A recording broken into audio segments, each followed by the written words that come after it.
baby, baby, baby.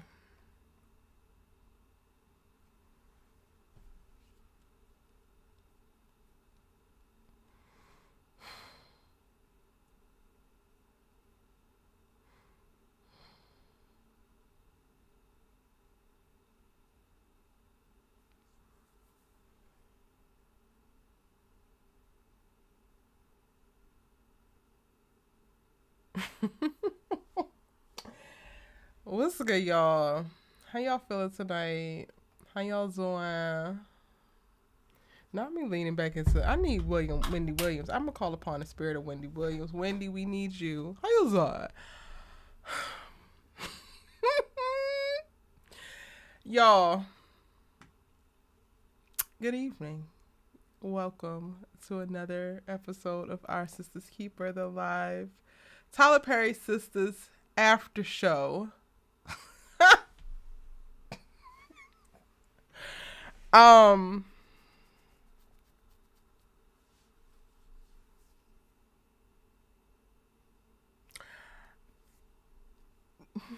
This is going to be one for the books. I already recorded my breakdown. It was completely unhinged. I did it before I got on here. I'm going to do the best that I can tonight, y'all. But y'all know me by now. So you should already know what's in store. You should already know. We on asses tonight. We just on asses tonight.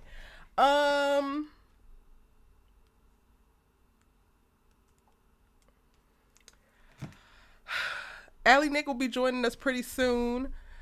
But I just didn't want to be too late, and I'm hot, and I just need to go ahead and get this out the way. Y'all can feel free to drop y'all's, ratings in the chat, your thoughts for the episodes, your haze, tell me how you doing and everything. You could go, just drop everything. We just dumping everything tonight. I don't know if we have any kind of structure.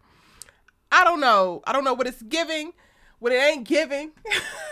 Well, actually, I do know what it ain't giving tonight. I know what everything is not giving tonight. Okay?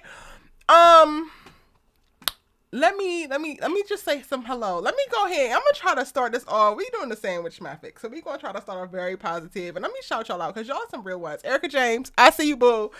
I'm gonna go with the members first. Hey, Kimberly Felder. Hey, you got Mel. What is up, Lynn? How you doing?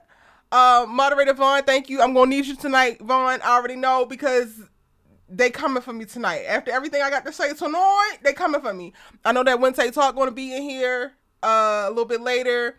Money Green Tay, I know it's coming. Shari P, I know it's coming. Angela, hey honey. Hey Demetria, hey Tracy B. Hey Shaquasia. How you doing, boo? We've been having some really great chats. Ain't no way when Shaquasia be holding it down in the comment section. So I appreciate y'all. Literally. This last week it has been real in the comment section. Roxy, how you doing, honey? Cheryl Galloway, how you doing? Hey, Sade. Hey, TJ. Hey, Nettie. Oh, Deantrice. I hope I pronounced that correctly. That's a new name and a new face. How you doing? Welcome in, boo. I'm going to go ahead and apologize now because I don't know if you've been on a live before, but this is about to be some unprecedented okay? We're holding it together with shoestrings and gum over here. Hey, T. Hey, TP. How you doing? Because you also been in the comment section doing what needed to be done. The Lord's work, if you will. I appreciate you. I really do. Hey, Deborah. Hey, Tiffany Banks. Hey, honey. Mel, Shanta, how you doing? Okay. Okay, we got Allie in. Let me make sure I can get her patched in. Hold on, y'all.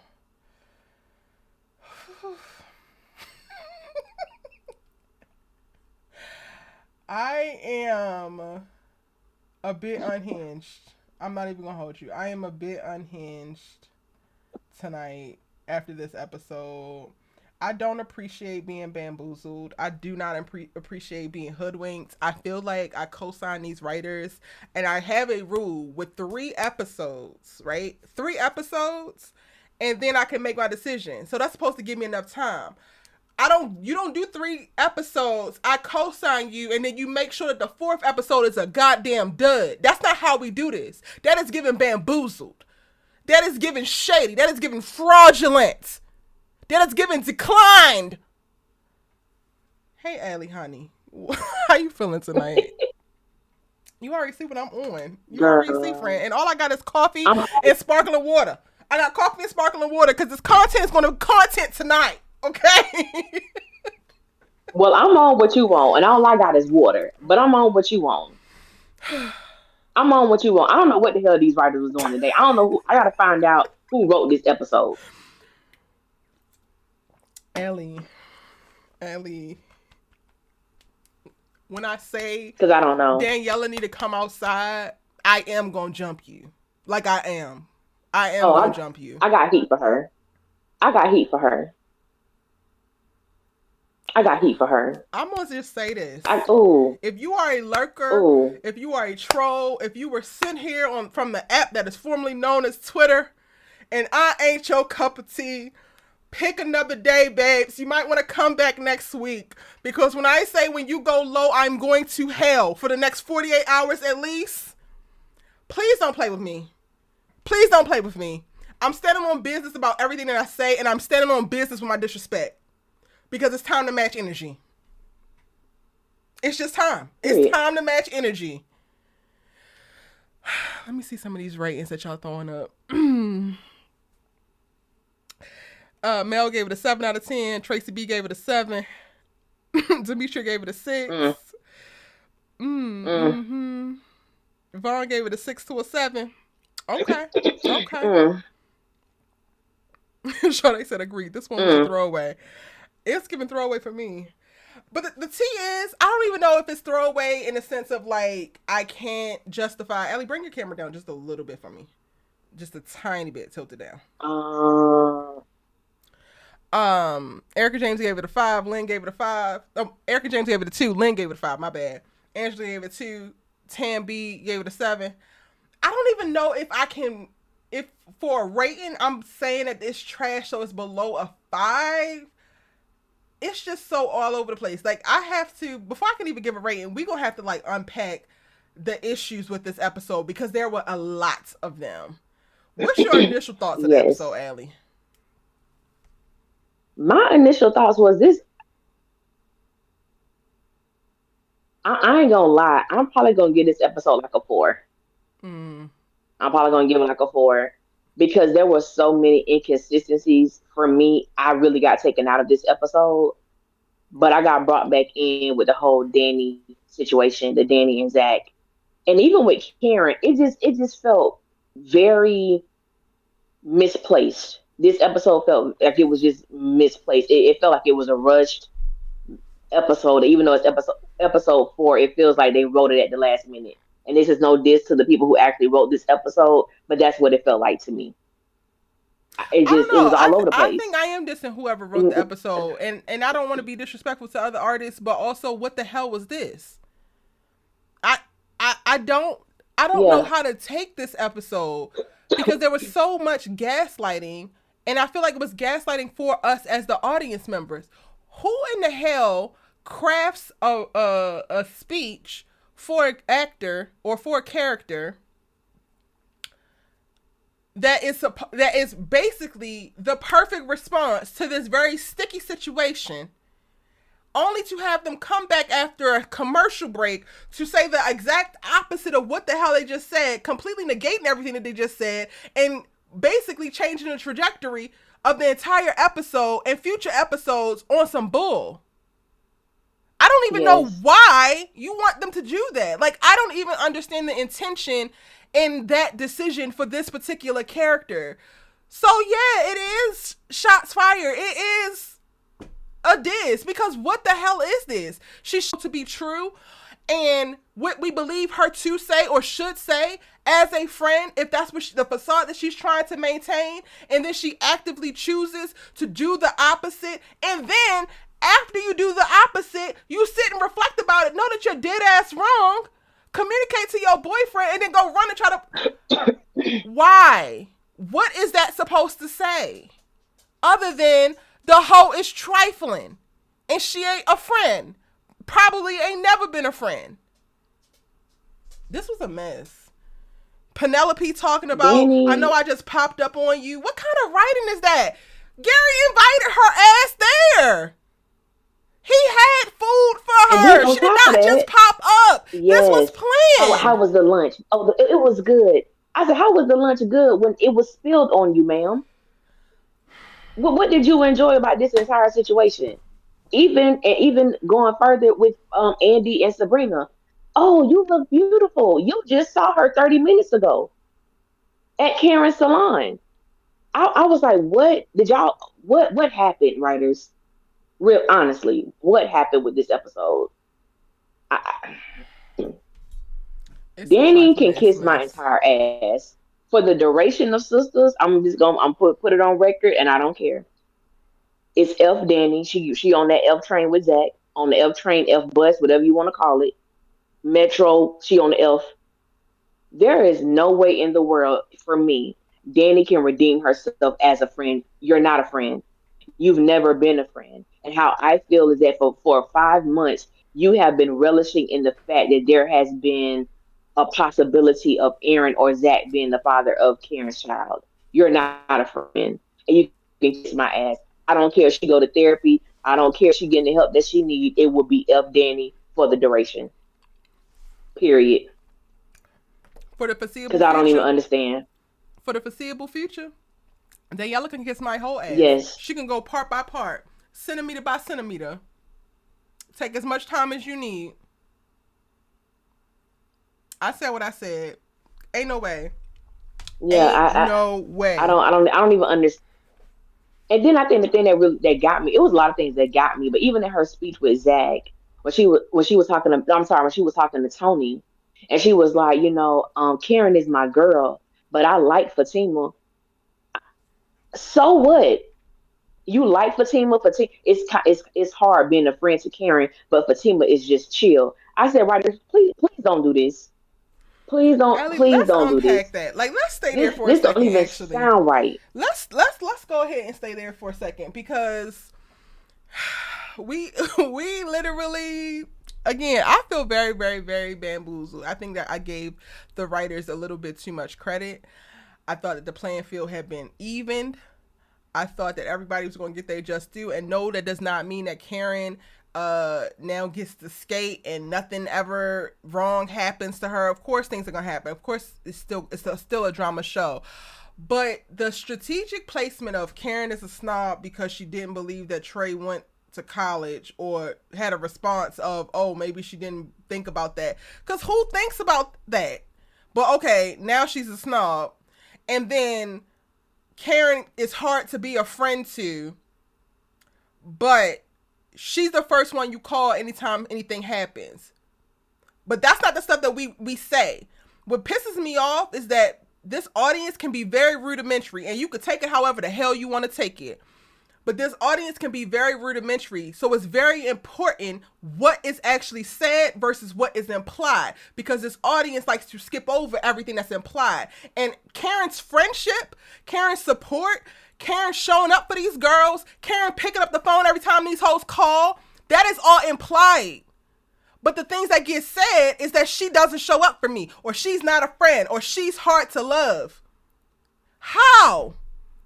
She's the one right there in your damn corner, every last one of y'all's corner, anytime anything goes down. And Daniela, you are the last person to speak about friendship at all, because you don't let any of these hoes in. So before you talk about you can't be a friend to somebody, you don't even let people be a friend to you, because you lie about your life. So even the judgment that you feel, half of that is self-imposed, because you don't even let people in enough, because you know that they could say something that you don't actually want to hear. So you perpetuate a whole other thing, a completely other personality, and they judge you on that. And honestly, rightfully so, because your ass is goofy. Y'all all judge each other. So before we sit up on our damn high horse, on our pedestal, talk about Karen is just so judgmental, all you bitches judge each other. And you give people things to judge, because not only do you make goofy ass decisions within your life, but then you also lie about it. The thing that y'all will never take away from me and standing 10 toes down in the support and the belief in the Karen character is that even when she's making mistakes, even when she's running amok, even when she's lost her goddamn mind, every last bit of Karen shit is on Front Street. She can't run, she can't hide, she can't lie. Which is why when y'all call her a liar, I'm like calling bullshit. Because how is she gonna lie? Everything is right there. Everybody knows everything. She doesn't get the privilege of being a liar like Daniela. She doesn't get the privilege of lying like Fatima. She don't get it. Okay. And she doesn't get it as a way, something that she does to herself. Because she literally offers up all her information. She can't help but to tell the truth. Even the stuff that y'all are perceiving as lies, in the moment that she's saying it, it's the truest thing that she knows. It's almost as if her soul compels her to divulge everything. And to me, that's a strong person. A person who can stand in all of that bullshit. A person who can stand in honesty and truth. And doesn't get to benefit from the shade and the privilege of hiding and perpetuating a certain thing. That's actual strength. Daniela is a weak hoe. She always been a weak hoe. That's why she hides. That's why she lies. I'm going to get off my high horse. But Daniela, you are the worst kind of bitch. I swear. You are the worst kind of hoe. Yeah.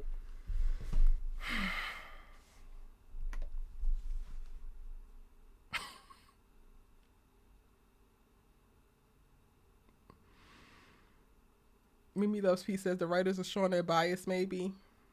But you know what though? Yeah, I can see that, but it also makes me feel as if this is how Danni has always felt about Karen. It's just now she has let it come out her mouth. Like this is just what it is. And my whole thing is I don't even have a problem with you feeling that way. Damn it, just don't be her friend then. Don't perpetuate the fact that she's my girl. She's not your girl. She's not your girl. She's not your friend. You don't even like Karen, if we could be all the way honest. You don't like her. So why are you around? But then it's the same girl when everything blew up at Jordan's house, we need to go see Karen. We need to let Karen know. And then you tried to make it seem as if she was some kind of hoe or was loose. We're talking about in college as if we all didn't, well, I ain't gonna say we all, some of us who went to college had our wild days back then. But if you were to get pregnant, Danni, it would be 4 possibilities of baby daddies. 4. So I'm like, why are you trying to be so concerned with who Karen done been with? You need to worry about who been sleeping in your bed. Shout out to Drew Hill. Angie said Tyler might have did this episode. Yours. Shout out to the Drew Hill reference and shout out to Angie because Angie said Tyler might have did this episode. I ain't even gonna hold you. Tyler might have did it. He might have did this one. It got some tolerance to it. It got Tyler all over it. Angie, you right. It got Tyler all over it. I am befuddled at the audacity. And she started out so good and I was like, damn. I was watching the episode and when he first got to the airport and they were talking, I'm like, oh, she calling him on how he just disappeared and how he act like she don't exist. Okay, cool. Then when she started saying all the right things about, well, like Karen is going through a lot. She don't have this, she don't have that. I'm like, now I'm going to have to get on live and apologize to the bitch. Oh, God damn, right? It's like, for real, but I take it. Only for not even 5 minutes to pass. It was just a commercial break. And they said, psych! Psych your mind. Got your ass. Psych your berry.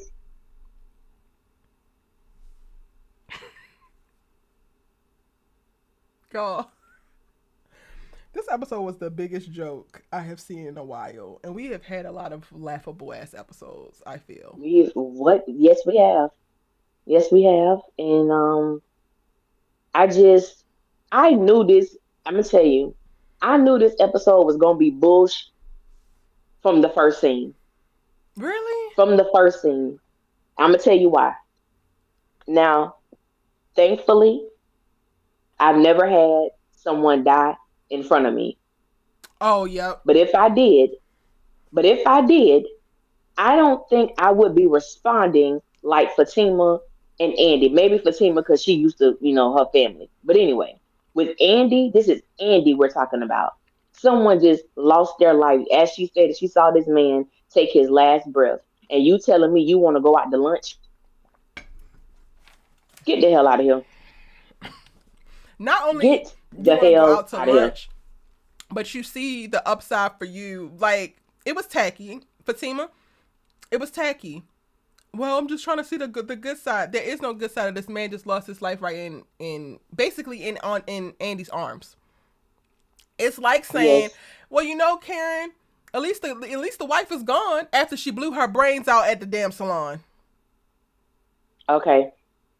At least the wife ain't gonna be popping up on you no more. You right, Ellie. That set the tone for the episode because it was too soon. It was so trite. It was bird behavior. Even if you don't like, it does not matter. There's a certain level of like social decorum and empathy that you Yes. just have as a human. This man just died, and now you're already ready to try like take his position.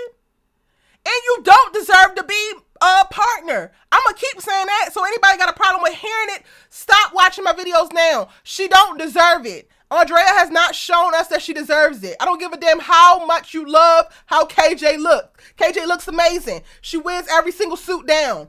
Stunning. Andrea Barnes, not partner material. Not yet. She don't even come to work to do work. No. And guess what, Hayden? You and Andrea Barnes are not the only attorneys at this damn law firm. So the fact that y'all think it's just between y'all two and both you goofies don't deserve it. Hayden, you are a poor manager of people. Your ass is barely recovering as an incel. You need to focus on getting a regular drip of punani and shutting the hell up. That's what you need to worry about. And Andrea Barnes, you need to worry about bringing your ass to work and stop thinking about penis. That's what you need to worry about. You need to worry about getting them billable hours up. Neither one of y'all is managing partner material. Neither one of y'all need the keys to this ship. If it ain't Robin walking through the door to save shit, then the whole law firm need to burn down if you ask me. Because I would much rather it burn down before either one of you hoes get the keys. Yeah. But if I had to choose, I'm going with Hayden. Really? I would pick Hayden. Oh, I would, what? Over Andy? I would pick Hayden over Andy any day. Any day. I sure would. And the reason why is because anytime Fatima call about Zac, Andy gonna go running. I need somebody who go manage. Ooh. You can't even manage your own stuff because all your cases are involves Fatima and Zac. Whether it's criminal, custody, family, that's what you do. Your entire livelihood as a lawyer has been Fatima and Zac. We saw you win that big case. Go tell Leland, I'm the best thing that's happened to this law firm. Bull shiggity. No, you're not. No, you know what you do? You won that big case on the first episode, and you ain't did none since. And Leland, and I had to think about what Leland was saying to Andy. It ain't just the fact of this thing with Gary. Think about what you've done in this law firm. You have had I ain't gonna say unlawful, but you have had an indecent relationship with Gary, who was a client at one point with his ex-wife. You have had a sexual relationship with Robin, who was the owner, and you slept with Paris, even though he has his own janitorial company. He has a contract with this law firm. So you have been involved with three men that's attached to this law firm. Why would we want you to be any type of manager? You haven't proven anything to us. You don't deserve that position. And you think this is about Andy? No, I mean, Gary is about all of your indiscretions. Yes, you have the right to sleep with who you want to sleep with, but you parade this stuff around the law firm like it's nothing. No, I'm Yep. sorry. And Jordan, sir, It's I not want you to working. go far, far away. It's I not want you to go working. far, far away. I'm not buying what y'all selling when it comes to Jordan. I'm just not doing it. I don't give a damn how many times they kiss. It is not working. And in all honesty, I don't know if the episode already irritated me or if the boy can't act, but he is jarring to watch. He sticks out like a sore It is. thumb. That He scene does. with him and Maurice, like he's talking to Maurice and he's literally the whole time just like, Yeah. no reaction, no nothing. He don't turn and look back at Andy at all. And it's like, listen, artist to artist, I'm not trying to shade you, sir. Do your thing. I know that we all artists and we sensitive about our. I hate to be critical about like acting things. I typically don't ever speak on it unless it just sticks out to me. There was no life there. Like whenever he's in a scene, it feels like he's saying lines. it does not feel like he's living and breathing in the character. And I just do not believe him. I don't believe nothing about it. And at this point, I feel like I'm getting irritated because I feel like y'all are insulting my intelligence by keep putting him in front of my screen. Even rich old I don't want to have kids ass just flows better. Like, he just moves throughout the scene and it feels natural. He feels like Monty is giving Rich. And I know that he's had more time with him or whatever. But this new Jordan it's not working. It's not working. It's not. So many things wrong with this Rich episode. is good. And what's his name? You said his name is Monty? Yeah. The guy that plays Rich? Yeah. Monty, like, even tonight, that scene where they all came to his juice bar or whatever, when he left them at the table as he was going back to the customers at the counter, you can hear him say, how y'all doing? Y'all all right? Like, he's in the moment. Like, he's believable. He is believable. He's selling the fact that he's the owner. He's, concerned about making sure his customers are being tended to. He shows that. This dude here, I'm just like, okay. Yeah, he's too locked in on, I guess, whoever the hell he's talking to. He's staring too intently that he don't feel present. And like, Maurice is a character in and of itself. Part of the thing, especially when you first meet Maurice, if you're not used to people like Maurice, then typically people would like take in what Maurice is saying, but then look around and be like, did I hear that correctly? Because Maurice is out there. Mm-hmm. The dude just stared dead into Maurice's face for like 3 minutes, and Maurice is like talking to him, but like looking over to Andy, throwing her a little bit of shade, like, ma'am, you're not gonna introduce me to, and then like give us, and then Sabrina's reacting, everybody is like lit up, and he's just, yeah, sir, I am holding on with a wing and a damn prayer, and your acting is taking my ass to the left. It's taking me completely out of here. So no. And not even just in the juice scene. When they're at the damn law firm and she's like looking at Hayden. And listen, Chris Warren is going Chris Warren, baby. Because while I don't like Hayden ass, it's something about this season 7 Hayden. It's something about that. Baby, he was on it. He was on it tonight. He was on it tonight. He something was the about highlight that season tonight 7 Hayden. for me. It's something in the water about this season 7 Hayden. This one is different. This one feel like it's going to hit harder than crack. I'm just saying. Yeah. So like when Jordan arrives at the law firm and he just comes back and they're like kissy face and she's looking over there, he's just so like focused on still kissing on her and she's like clearly like, I can't do. It's just so weird. Everything about it just feels so weird. It's so weird. It does. It does. I feel like we're jumping all over the cringe. place. Let me read some of these comments real quick. It's cringe. Because y'all going off. Joan Clayton would never. Exactly. Come on. Andy ain't even fit to be a romantic partner right now. Hilarious. Hayden will get himself into some deep his kneecaps are at stake. Okay, let's talk about the kneecaps. Let's stay there for a second. You want to go before I go, friend? Oh, we with the kneecaps? With the kneecaps. Mm-hmm. First of all, I'm going to say this probably every episode until she gets some. I need Fatima to get some business. Because what are you doing? You going around threatening people over a position that he does have the right to go after? That position is Andy's. And if she don't get... I was like, girl, get the hell out of this man's office. Get the hell out of his office. Because me and my family don't play. I said, baby, I wish all the music references are coming to my head right now. I wish, like Carl Thomas, that Tyler Perry never wrote for Madam to be her cousin. I get tired of hearing about what my family gonna do. You know my family don't play. You know my family about their life. We don't give a damn about your family, ma'am. We don't give a damn about your family. We barely holding on to your lackluster of a storyline because you don't even got one. Leave it alone. I was so happy when she came in there. She was like, "What you working on?" And what did he say? None of your oh my God, what did he call her? I don't know, but he had all the ghetto ass references. None of your hood rat business. He said none of your hood rat business, baby. I said, Hayden. He called her every hood rat, called Zac every thug he could think of, and he just kept switching it up. And I was like, well, shit. I'm going to tell y'all this.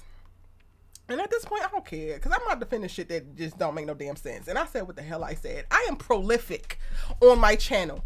I do not,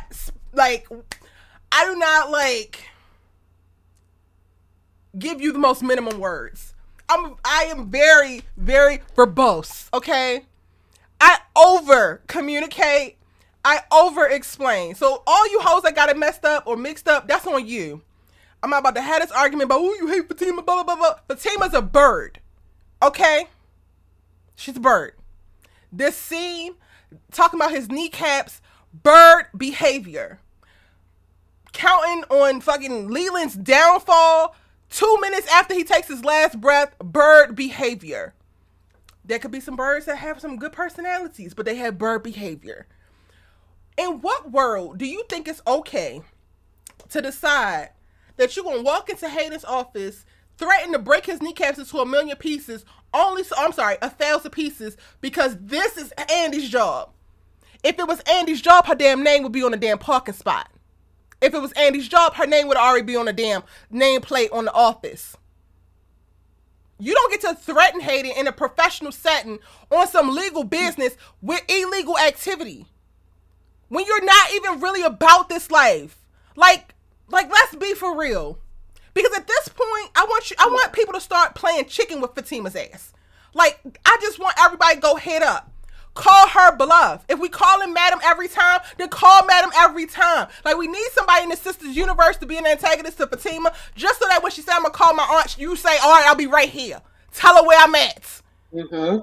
Because I'm tired. This Madam is the worst scapegoat to ever scapegoat. And I wish that Tyler never introduced it, because in addition to, again, the audience on the most elementary level running with it, Fatima is using it like a get out of jail free card, as if this is the thing that's going to make everybody in the whole world bend to her damn whim.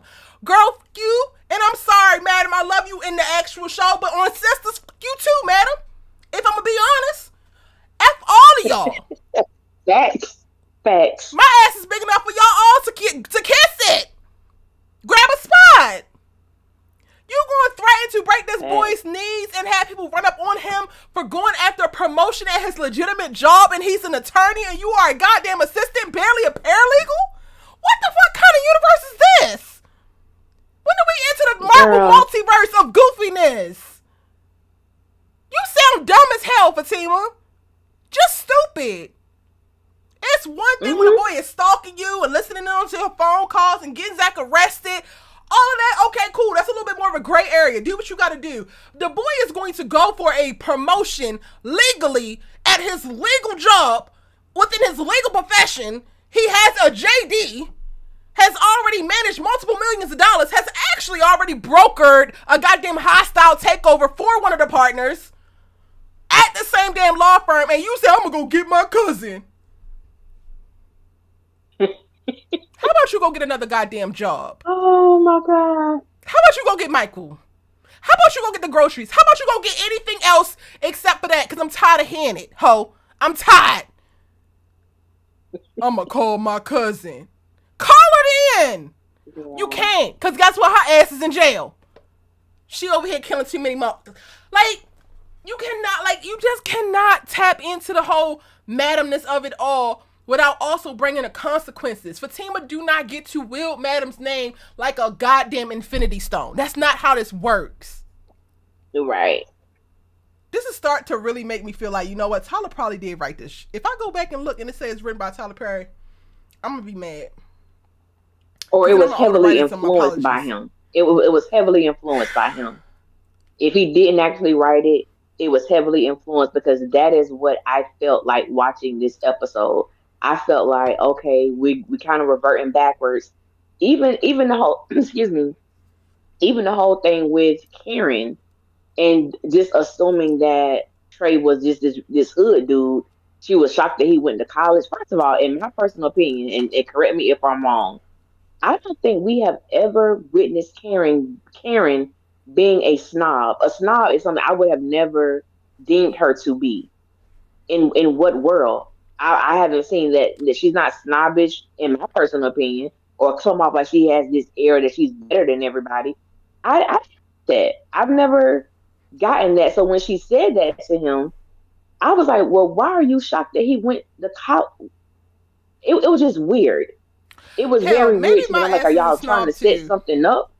Yes, all of this felt Huh? very forced. All of it felt very forced. They're trying to set a lot of Yeah. things up. Maybe my ass is a snob too, because when he said he went to college, I was like, oh, really?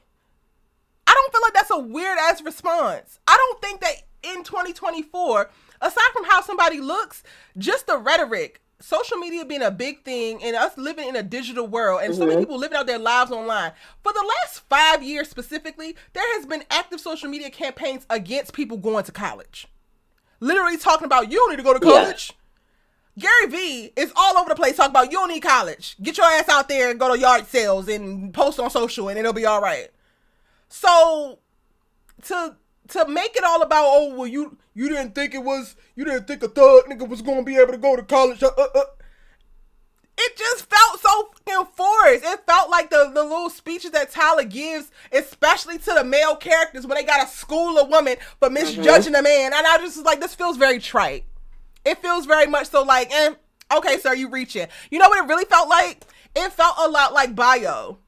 When he was like, oh, well, you think that just because I'm from Africa, I don't have no fucking shoes on my feet, and I don't have no food, and I don't have no water, and I don't... Nobody said all of that. That is all your projections. Karen said, oh, you went to college?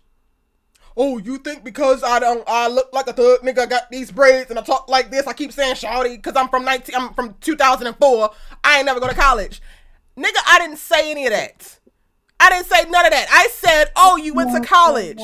If you would have let her finish before you got on your goddamn high horse, Martin Luther, she probably would have asked you, well, what school did you go to? Yeah. It was just weird. And then the whole conversation, well, I think I may have offended him by how I said it, but I was just shy. I just expected him to be this good dude. Why? I'm like, everything about that situation just felt completely Forced. I don't even understand it. I don't It even felt understand it. forced. But even that, they were trying to I wrap it really up, don't. and it's like, okay, I get it. Because in all honesty, y'all, he do look like a young ass Zac. He looked like a young ass Zac. So even if that's what they're reaching for with the dialogue, and this is the part, this is why I got beef. This is why I got beef. And Ebony, I don't know, girl. I feel like you are the perfect person to play Karen, but so often I feel like you are too good for this whole goddamn universe, because everything when it comes to Karen of importance is implied. But then the audience gets the direct dialogue from people miscategorizing her and disrespecting her. So the dialogue is, y'all think I'm stuck up? Y'all think I'm a snob? But a snob would not be sitting here lost in the conversation that you just had, trying to figure out if you offended somebody, and then trying to figure out what you're going to do if you did actually offend somebody. But the audience is going to miss that. The audience is going to miss her actually even taking time to reflect on her actions. Whether her intentions were good or not, she took time to reflect on her actions and how she was perceived. Mm-hmm. How many of these hoes don't even do that? But because that is not ever really said, because her mama don't say, well, you're just fine. You've been through a lot, and I see that you actually care because you're sitting here and you're thinking about this boy and you're worrying about his feelings. Because they don't actually say that, which this audience needs you to explicitly say everything, people are going to run with, Karen been stuck up. She been bitter. She been this. She been that. When she has been a self-aware, reflective, and apologetic person this entire time. I agree.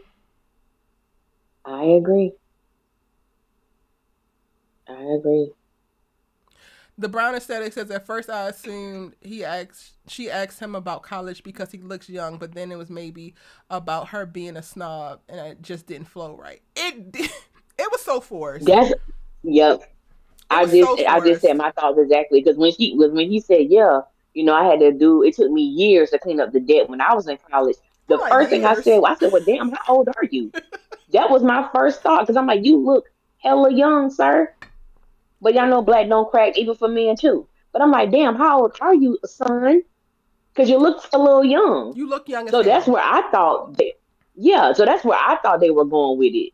But then when they got to that, I was just like, y'all flipped that thing like a damn flapjack. You flipped the hell out of that one because I wasn't expecting that at all. Tam B said Andy's a snob, but you know what? The only words we're ever going to have articulated is that Karen's a snob. So we're going to be we're going to be beat over the head with it. My comment section tomorrow is going to be full of, and you love Karen, and you just support Karen. She's always been a snob. That's where I just have a issue with because I even contemplated because I was like, you know what, I'm gonna try to remain calm because there are a lot of expletives I would love to throw out. I really would love to throw out because going over there on Twitter, because I was on Twitter yesterday, y'all was a little active on Twitter. Twitter is straight and utter filth, straight and utter filth. It amazes me, and I just want to say I do appreciate the people who may say, "Oh, I'm team the team," or "I'm team this." Me, I ain't team nobody. It is what it is. But I respect them when they can clearly see what's going on and make an accurate assessment of what's going on. So y'all, I appreciate you We so do. much because y'all are rare. Y'all are rare. Baby. When we get to this place with Zac, we want to go there. You Hold, wanna, hold, because I know we just throwing stuff we out all over the place. Okay, so in today. that, in the people who can recognize what's actually going on, the Discord is going to be so vital, and I'm so glad that we're back active in it because when I tell you, if this is what the writers is giving, and we ain't even a quarter way through this damn season, we gonna need the Discord for sure as a safe space because while the comment section is cool, and we be doing what we need to do, certain in-depth conversations need to happen and further unpacking, and they're happening on Discord. So if you're not a part of that, then feel free to jump into it. Link is in the description box down below. We already been having conversations. Okay, we're done with Hayden in the knees.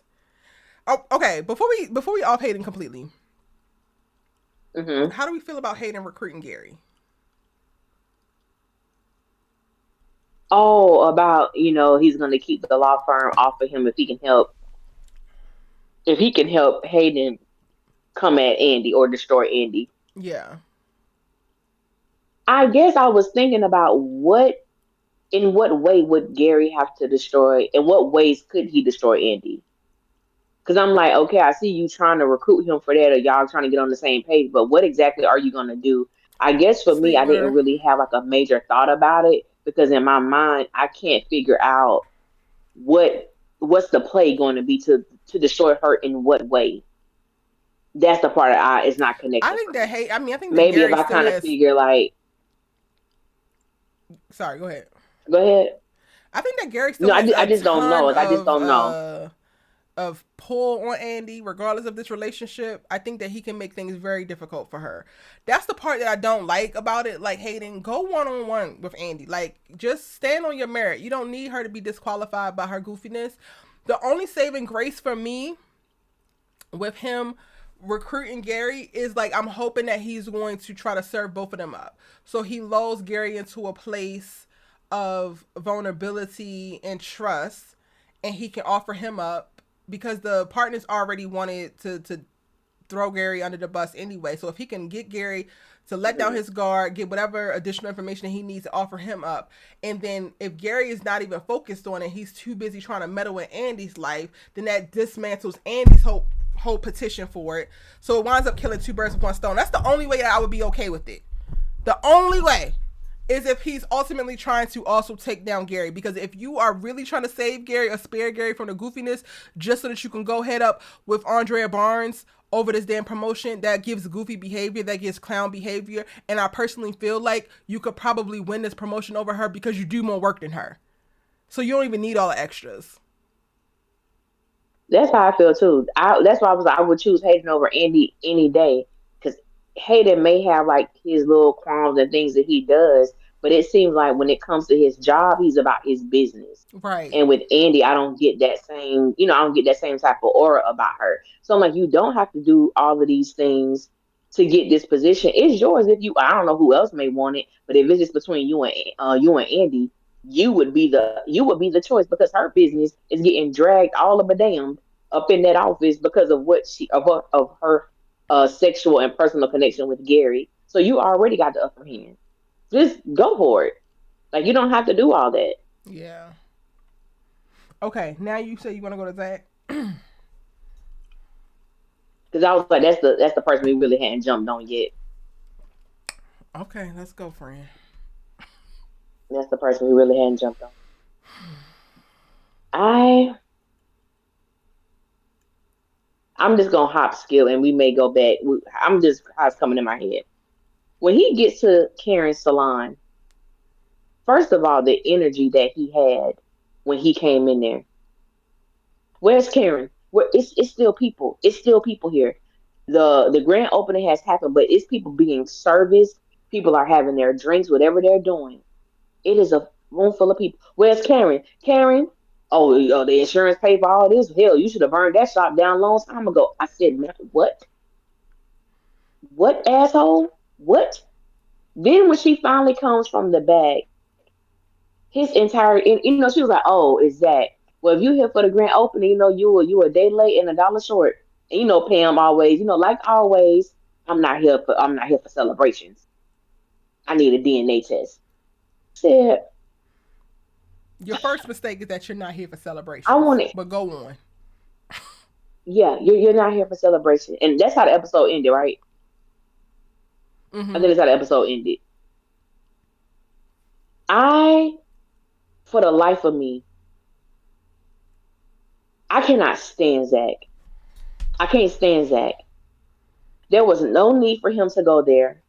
There was no need for him to have the type of energy that he had when he came in. Now, granted, we don't know what happened in these 3 months, but based on what we've been shown, it is clear to me that Zac and Karen probably haven't really had a lot of interaction in person, over the phone, no communication. It ain't been that way. When things ended in season 6, they were it was in a better place than they had been in a long time.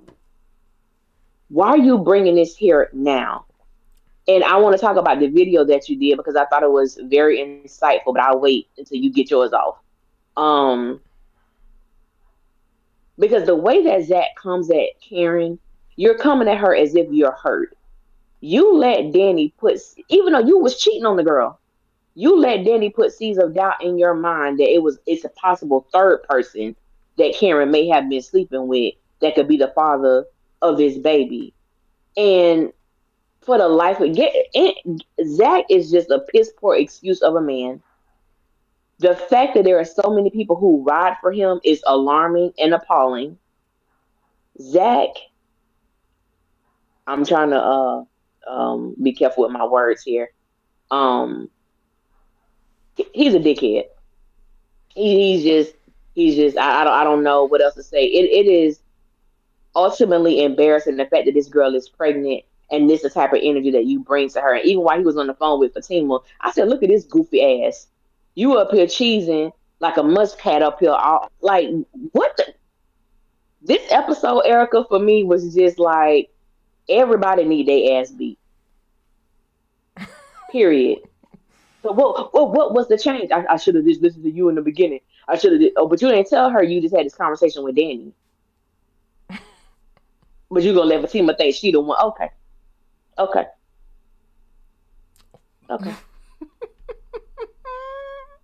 Oh, he's an asshole.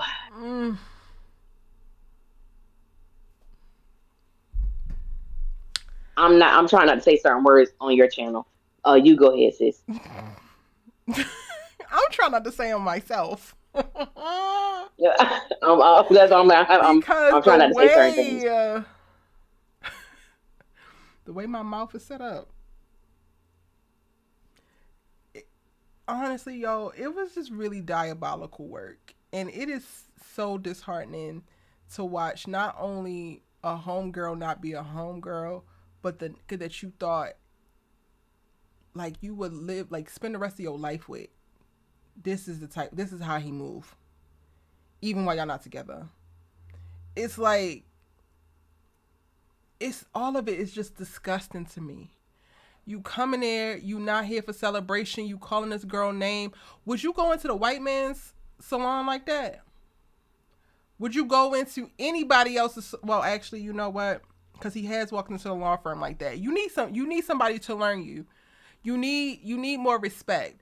Zac, you move around the world as if you are a fucking king and you're given peasant.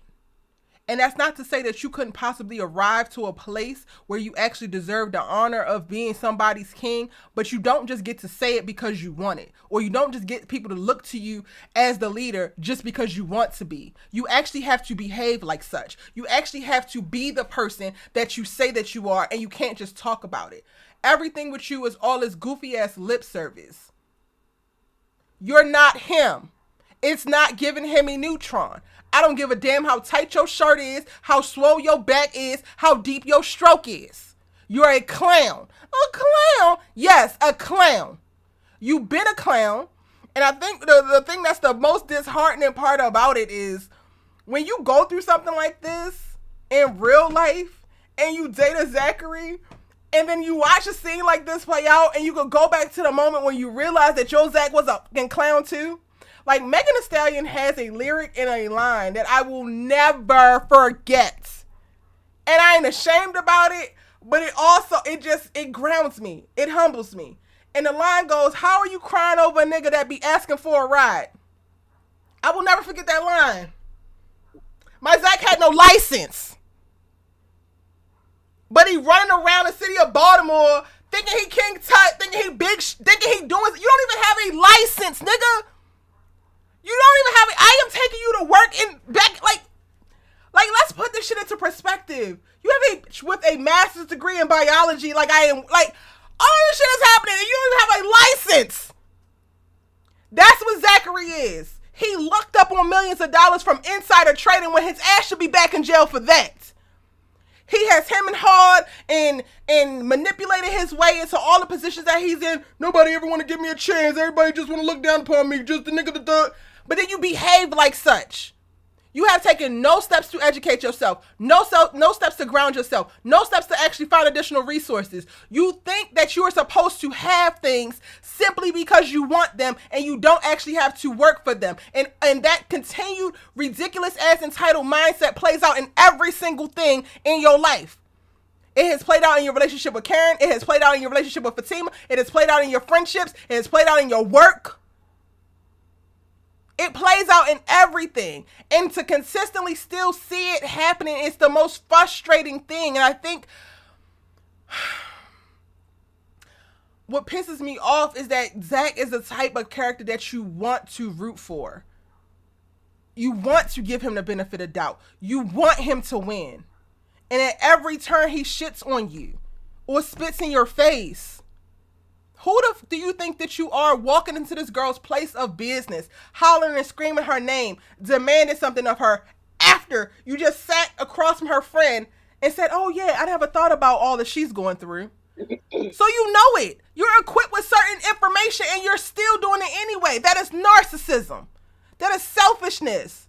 That is being a ass trifling Negro. That's what that is. And for the whole Zac has changed brigade, where? How? Because the same man that's crying about people don't want to see him do better, he still behaves like a child. He still behaves like an entitled ass black man that the world owes something to. And I'm not trying to shade black men or black people because we have gone through a lot as a people, but you do not get to take your experiences, half of which are consequences for the decisions that you damn make, and use it as armor against you being responsible and accountable for who the f- you are in this day and life now. You don't get to pack up your mommy issues, pack up your damn charges that sent your ass to prison, and then use that shit as kryptonite against black women who are sitting here to try to help you, and then you become a hindrance upon them. I don't want to hear from nobody when it comes to Karen and Zac, because yes, Karen was popping up. She couldn't let go. She loved a nigga so much, but nothing that Karen did was intentionally to hurt or annihilate him. And when Zac gets the chance, he is purposeful and he is intentional in disrespecting and hurting this woman. And I don't know how so many people agree with it. I feel like I got on a big ass tangent, but that's just what I was thinking. No, I believe that that's just what it is. And when I sit and really think about the character of Zach, I'm like, bro, since you like to use the word bro so much, I'm like, bro, you literally just got a pot to piss in your window to throw it out. Yet you walk around here as if you're owed this. And I remember it was one episode, I think it was in season 3, when he told Hayden, like, you don't know how much I had to work to get to where I am. I said, you didn't do You didn't anything. do a damn thing. You literally did not do anything. You got with chain breakers. You worked for them for about 4 days until somebody actually came and purchased the lot that you guys were working on. So you didn't even build the homes, but you still got your $25,000 because I know people love to bring out receipts. You didn't even do nothing. You invested that money. You got that stock tip from the mayor's wife, and you hit it big. And since you got that, you have been walking around with your chest poked out as if you're King Tut. With Zach, there Being was a time I was actually like, I don't want smug. to see Zach. Being actually a Yeah, snub. I literally just was watching episodes from season 4 today when he was just moving into the damn duplex. Preston come in. You know what those are? Pointing to the damn sconces on the wall. I bet you don't. Well, you know what you do because you're white. yeah, You're a clown. You're a whole clown. yeah. Daniela comes to visit. Don't touch nothing. You ain't never had nothing like this before. Don't sit down. No. But y'all trying to tell me that Karen is a snob? Zach is new Yeah, money. right. Zach is, because I've had to experience unpleasant things in life, everybody and everything owes me something. And it's disgusting. And it's disgusting specifically because black women don't get that damn privilege. We are the ones who literally have to work for every single thing that we have. Speaking of which, the black woman whom you just ran into her damn business, running amok, acting a monkey ass fool, had to work for this while pregnant, carrying your child. She's on ladders, she hanging, she painting, she doing all types of stuff. You ain't been by here once, but you want to holler about a damn DNA test. You want to call back to the damn law firm with your goofy ass girlfriend, talk about some, yeah, I'm on it. Congratulations, Tweedledee and Tweedledoofus. Y'all really done won one today. You done ran up on a pregnant bitch at her damn grand opening and demanded a DNA test. One last criminal on the street. Like, y'all look stupid as hell. Sorry, Ellie.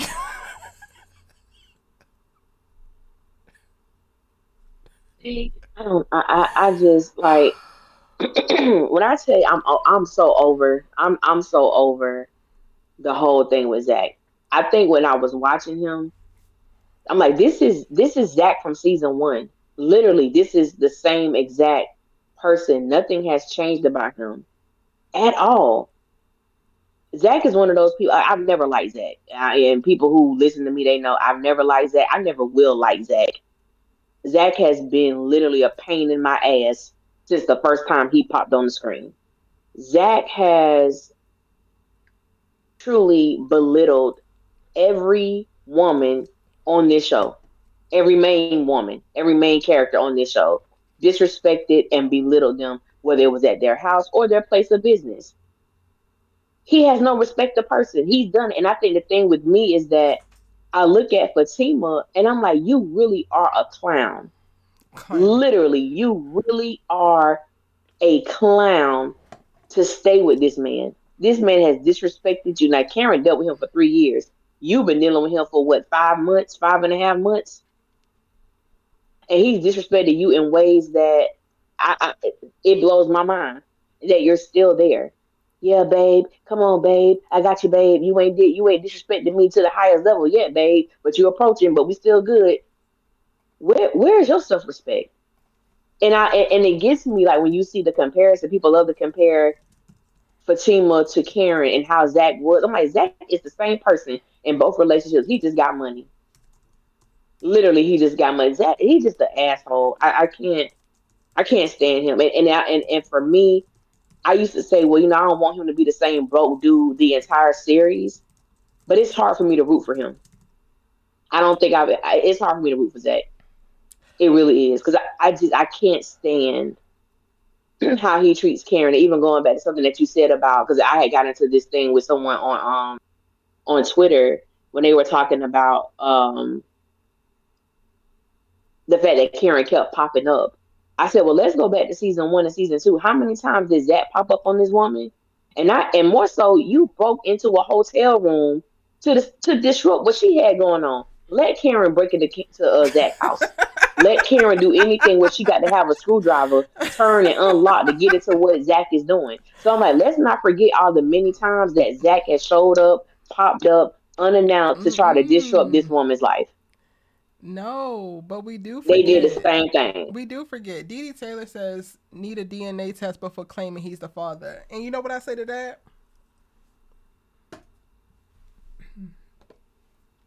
I say, fine. If you need a DNA test before you will accept responsibility and say that you're the father, fine. That seems to be the mentality and the position that Karen has taken these last 3 months, period. Because she hasn't asked you for a damn thing. Hasn't called you up or done anything. You're not giving her any money now. You're not doing anything. All of this is sparked by you wanting to be a better man because that's what you said. But then now we're running around Atlanta trying to counteract what a better man would do, and now we're gonna do what the petty man would do. Okay, but we still want to be regarded as the better man. Cool. Karen has not asked you for a damn thing, even though she could use all the help that she could get. So if you choose to not claim this child until it is born and you get a DNA test, then fine. I'm pretty sure she would choose that over you bringing your dumb ass to her grand opening, ruining her moment behind something that you cannot do immediately any damn way. On top of the fact that she's over 36, she's a geriatric pregnancy. So it's already very risky to do these types of things at this stage with this particular type of pregnancy. You are literally saying her health, her mental, her emotions be damned. Because Fatima's mad, we need to do something about it. You and Fatima can go to hell and kiss Erica's ass on your way. That's simple. You don't want to claim the child before the DNA test? Cool. If that would keep your ass out of my goddamn salon hollering and screaming while I'm still carrying, then go on about your business, Zachary. You are Fatima's problem.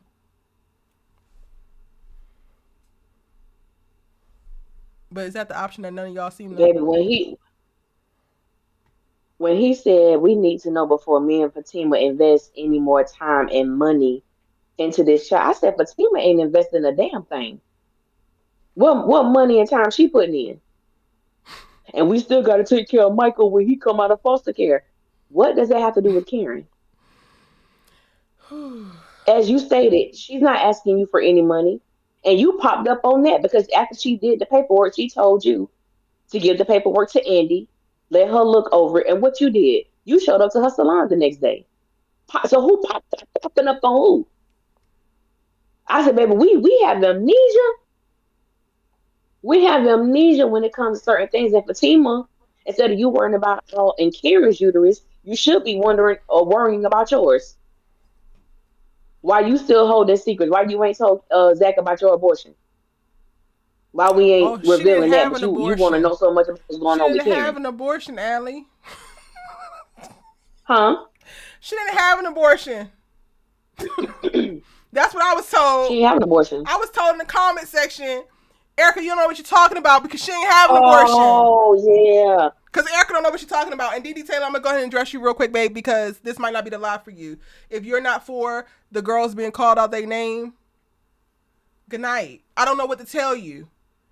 Because what y'all not going to do is censor me on my platform. It's just not going to happen. If you don't understand why I'm as passionate as I am, that's cool. I might not be for you.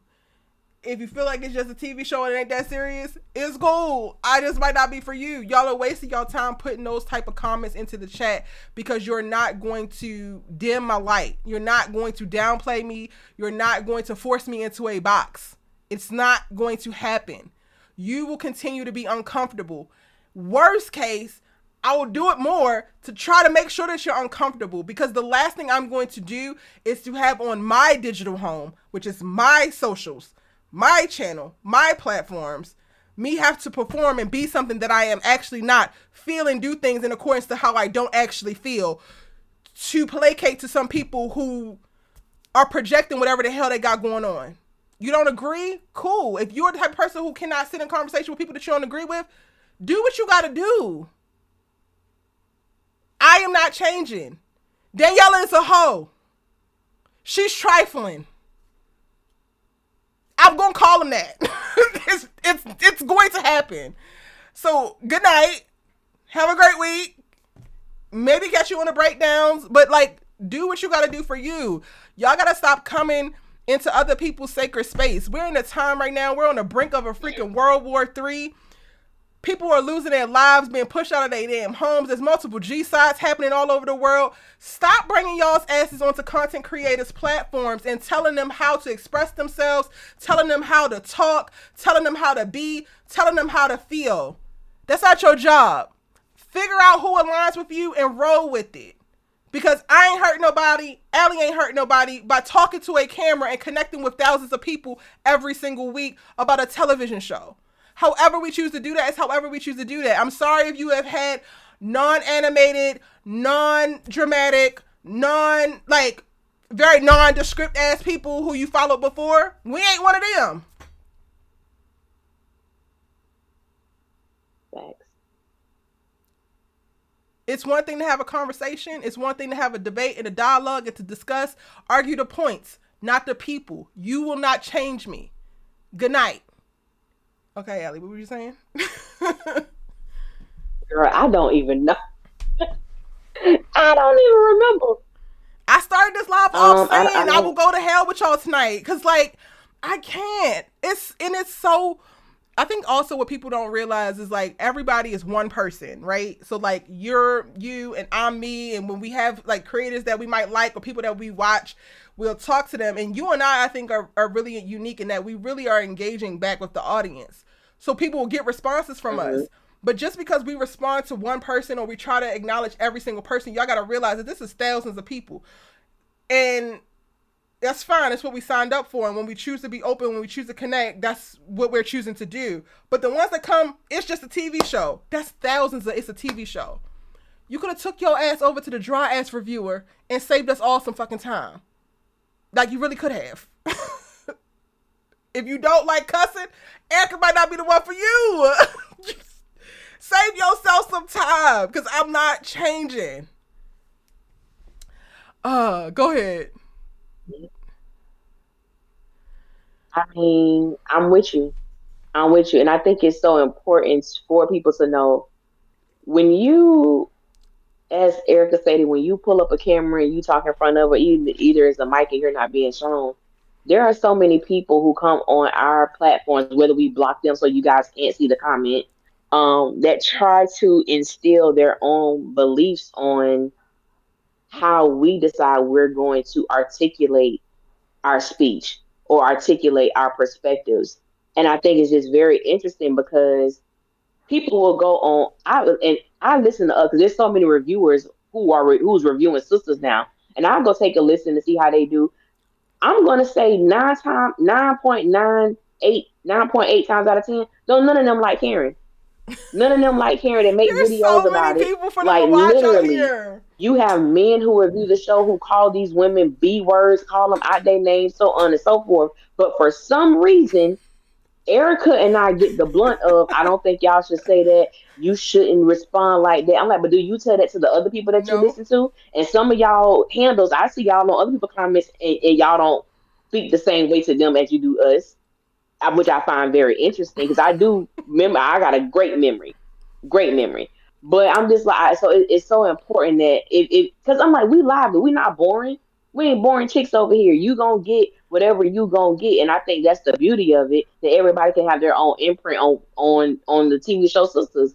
But it's like at the same time, and it's not about taking things personally, but it's about just letting people know, or some people may take it personally, but it's like I'm letting you know when you come here, this is what you gonna get. If you don't like it, you don't have to continue to put the same comment in the chat or under the video because it's not gonna change anything. And that's just what it is. Zac is still an asshole. Danny's still an asshole. Raggedy Negro, if you ask me. Fatima still ain't got nothing to do. Birds. Cluck cluck. Okay. Yes. Sade said we have real conversations over here. We do. And honestly, that is something that I really had to lean into. And yes, I saw that they said don't take it personal. Some of it is personal because you're speaking about how someone is like authentically showing up. And I know the people online are not used to actually seeing people be authentic. This is Erica, like 100% of the time. I am this dramatic. I am this expressive. And while I do get riled up and agitated by these characters, and I find like real connective tissue between real life and a time in my life and then like what's playing out on screen, I also have to accept, because at one point I do feel like I got self-conscious about it. Like, this is my secret sauce. The Erica rant is a thing that some people like really check in for. Like, there are probably people who are watching who might feel how I feel, but don't feel like they can express themselves in that same way. So they get something, a cathartic release almost, out of watching me say how they want to say it, what they want to say, but they have yet to free themselves and give them the opportunity to do that. And I gotta lean into that shit. And I gotta defend it with all that's in me. And it's like, no shade to you, Dee Taylor, but like, you're not the only one. So I call it out when I see it or when it becomes prevalent enough, because it's not even just me speaking specifically to that person, but the people who come up behind you, because there's more than one. Like, y'all, when I say that it be relentless sometimes, it really do be relentless. So yeah. Yeah. Ain't no else. I literally got on Twitter. I literally got on Twitter. I was telling Erica the other day, because it's this person that be on Twitter, and Lord, they be riding so hard for Karen, and they be getting their little ass ate up over there on Twitter in them Twitter streets. That handle so I make sure I follow them. I'm gonna make sure. I'm like, they be eating that person up, and I was like, let me go help my family member or something, because it is crazy over there. It's almost as if you agree with something Karen did. If you say something that you're not in agreement that Zac and Fatima did, it's like you got 15 people to gang up on you at one time. And I'm just like, I'm here to let you know, like, I'm very, how y'all see me on here, I'm very cool, calm, and collected. But on the other hand, too, I'm like, I ain't the person that you want to with in person. It's a whole bunch of them Twitter, people with their thumbs and stuff like that, and they get their ass beat, and we were to ever come face to face. But I try not to be on the violence tip. I try to be MLK, but sometimes, sometimes Malcolm jump out of me by any means necessary. I'm just keeping it a buck. I'm keeping it a whole dollar over here. But I'm just like, these people they crazy over there. I'm like, and I love a good debate. I was on the debate team in school and stuff like that, so I love debates. But people on Twitter world, it's like, oh no, honey, you need to. I'm like, well, I just said that I didn't agree, baby. Calm the hell down. Please. And calm down. You SISTAS fans, y'all catching me at the worst time, because I done already had my ass whipped by the All-American people, and I done came out ready to fight. So at this point, it don't matter what fandom turns on me. It don't matter what fandom got a problem, because I'm ready for all you hoes. Like, it gets very, very lethal on all of these social media sites. And it just, you know what? It doesn't surprise me. I need to stop saying it. I need to find other words to articulate it, because at the end of the day, there are, for the most part, a lot of people have moved their lives online. So a lot of their social interactions that they're having are solely online. So we can't even look at it like, well, you would never say this in person. Of course they would never say this in person. They probably don't even run into people on a day-to-day basis. They probably going to school from home or working from home or whatever. And a lot of people are just experiencing lives that they do not love, that they are miserable in. And part of it, Allie, is, and this is like me talking myself down. I'm like, Erica, don't go to hell. When they go low, we go high. Okay, Michelle, I heard you. Shit. But part of the thing that I have to tell myself when I'm like, okay, Erica, you can't go to hell with everybody. It's like, some of y'all are like, not y'all, but some people are just really miserable. Some people are acting out frustrations that they have in their real life online because they don't have another avenue to put the shit in. Some people are clicking up and creating these units of toxic discussion because they do have lives that they don't actually want to be living, and they don't have friends, and the only way they can find camaraderie is if they join the Karen hate train or the so-and-so hate train. So all of that I take into perspective as well, and it's part of what I try to bring to my reviews as well. It's like, when you find issue in what I say, or you are like staunchly against something I say, ask yourself why first. Before you go to say that I'm wrong, ask yourself why. If something I say triggers you, ask yourself why, because there's probably something there that you need to unearth. There's probably something that you're projecting onto me that has nothing to do with me, but you know, that is what it is. Let's get back to the episode, because now it's turning into life shit. Yeah.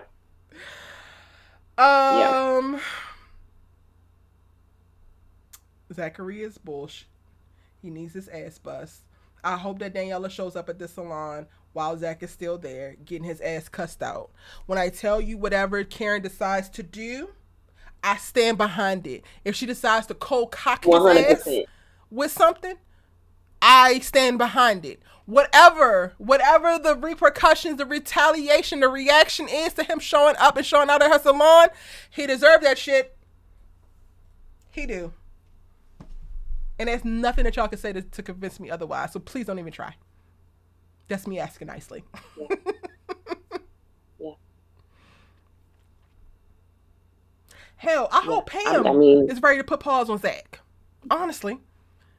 Something got to shake. I hope her mom, because my thing would be, Miss Lisa, Zac, you and I have already had a conversation, and you show up again to confront my pregnant daughter about something that's out of y'all control at the time. Why are you here? You shouldn't even be here. I need Miss Lisa to come out of that office and still you the ex-Marine, step to Zac, punch him in his damn chest. He need to get the hell out of Dodge.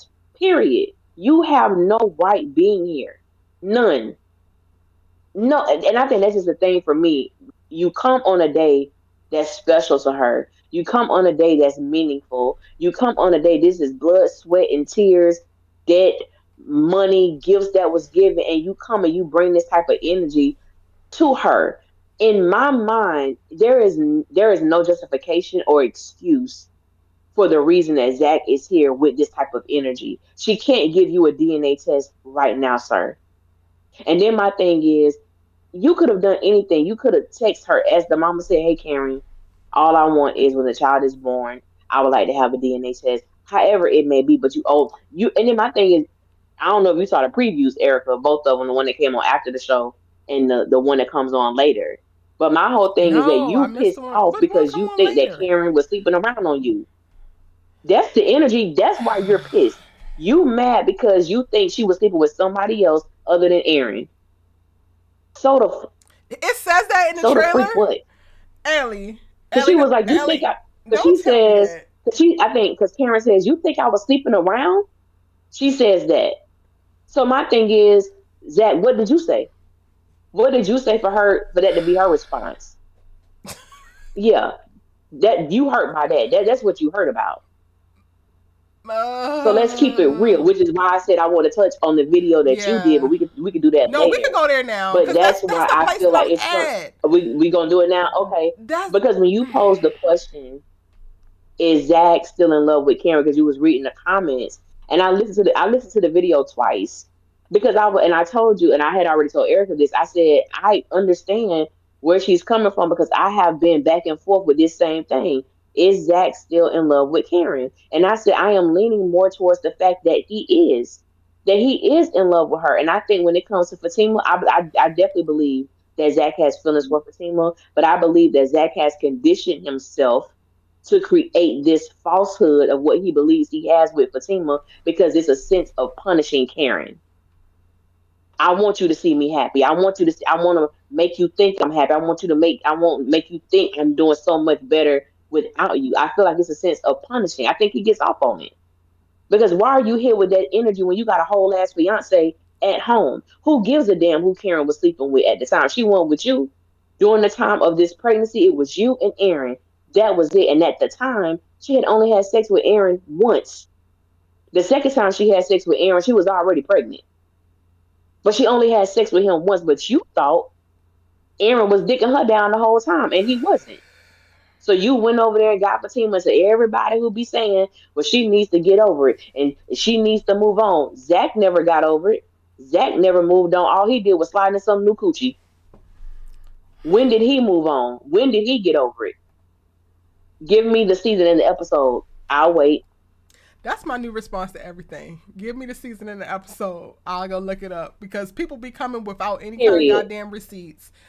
You know what, Ellie? And when you said that, like I understood, but as I said in that video, and if y'all missed it, I did a video. Is Zac still in love with Karen? It dropped yesterday. It's been sparked a couple of interesting conversations. Um, and for me, I'm really balancing on the line of not knowing, but I understand. Like I'm kind of getting tipped over to like, yes, he do, but I think that enrages me so much because I live what this kind of love looks like, and it's not actually like love. Like it's not love, but it's the best that he can do. It's what he knows, so it's what he does. But it's the most infuriating shit ever because, like, sir, unpack that, deal with that, do something with it because this is destructive ass energy that you're harboring.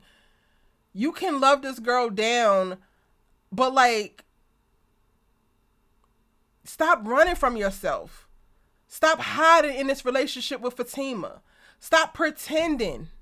Stop punishing her. Because at the end of the day, you punishing every single person that you come into contact with. Low key, you punishing Fatima as well because she literally has upended her life for you. Every single thing that she had going on has stopped except for her job. And that's partially because you need her to have that job. And you are running from, hiding from, not dealing with feelings that you have for your ex that are understandable. This just goes into what I said at the top of of this episode, y'all. And like, Zac needs to grow the hell up. You want people to treat you like a king. You want people to believe that you're better and you move forward and you just want to move on. But you have yet to move out of the spot that you was in. You have yet to shift your mindset. You have yet to grow. You are not different. You have not changed, because change will look like acceptance. Change will look like forgiveness. Change will look like doing different behaviors. This is not change. And you're also not actually even solving anything. You have been the man who has these emotional, erratic, impulsive ass decisions and actions. You ain't even changed to be able to curb that. The best you've been able to do is delay it. But then once Danni put the battery in your back, now you supercharged and running up in the muck through the goddamn salon. Even if this is what you were planning to do, growth would have been you come into the salon, you waiting at the damn reception area, waving Pam over, saying, hey, could you grab Karen for me? I need to talk to her. Even that would have shown growth. No growth is storming into the salon, making a whole entire lap and then a beeline, screaming Karen's name, making sure you make a point to audibly say, no, I ain't here for all that celebration shit. Let's get down to the business at hand. That's y'all's king? Yeah. And then it's embarrassing. It's an embarrassment for you to come in there with that type of energy, that volume, those words in front of this woman's clients, potential clients, and her staff. But you don't give a damn. And this is why I have to bring, and I got to fish Fatima back into this whole web of deceit as well. And I got to call her a goofy, but I ain't gonna call her, no, she is a goofy. Fatima was within. This was a man she was in love with. This was a man she invested years with. This was a man who broke her heart. And I know it took time for her to get over, to heal from that situation. Then you get with the Zac, who you tell him it might be over for your girl, but it ain't over for you. You can clearly see this man is still in love with this woman, yet you open yourself up to this relationship. And instead of really putting the mirror before Zac, it's a difference of saying, Zac, you still in love with her. No, I'm not, Fatima, I'm not, I promise. Zac, you still got feelings for Karen. No, we need to sit down and have an adult conversation. What I'm not going to do is, me and you, this is not going to be serious until I can see that you are over Karen. There have been, to me, subtle things that has happened within this series that proves that the whole thing with Aaron, and my whole thing that used to piss me off is that when Zac came to Karen's office to tell her, that he wants her to stop talking to Fatima or approaching Fatima because she ain't got nothing to do with what's going on between them. But every time you see Aaron, you even what did he call him, a clown ass dude? Every You single can't even time. say that man's name without belittling him or diminishing who he is as a man. But you want Karen to respect Fatima. Kiss my ass. Get the hell out of here. How dare you? You want me to respect your girl, but every time you around the person that I'm investing time with, you call him out his name, you belittle him, you try to make it seem like you got the best dick stroke in all the world, telling him he'll never compare to you. I hope he don't. I hope he don't, because you're nothing to compare to. Nothing. And I'm like, Fatima, you've known this. And what I had told you today when I think that was season 4, I Mm-hmm. think 3 or 4, when he was lying about him having sex with Karen, when he told Fatima, Karen will always be Karen. I said, I believe you. Karen will always be Karen. That is a stronghold that you, sir, just do not want to deal with. You don't, because you didn't have to go there today. You had to go there that day. You didn't, but you wanted to see her. Just be honest. You wanted to see her. You wanted to see her. Period. A Noel says Zac was looking for any reason to justify going to that salon. Anger is just the most convenient one. And I want to go ahead and park right here, because for a lot of black people, anger is one of the easiest emotions for us to call upon, because it's one of the ones that we are taught earliest in our life, whether it's in our homes or it's just by the world and in our lived experience moving about society, especially if you speaking for us US citizens, American blacks. Anger is Hmm. an emotion. It takes nothing for us to get there. It takes nothing for us to tap into.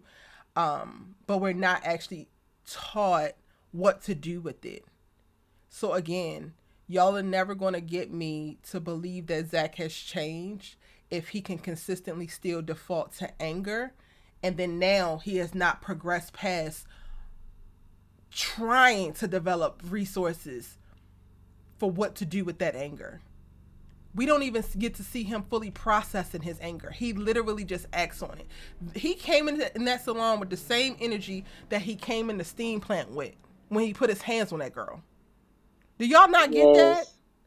He had the same energy coming in the steam plant that he did at this salon. And it is a 4-month time jump between the two.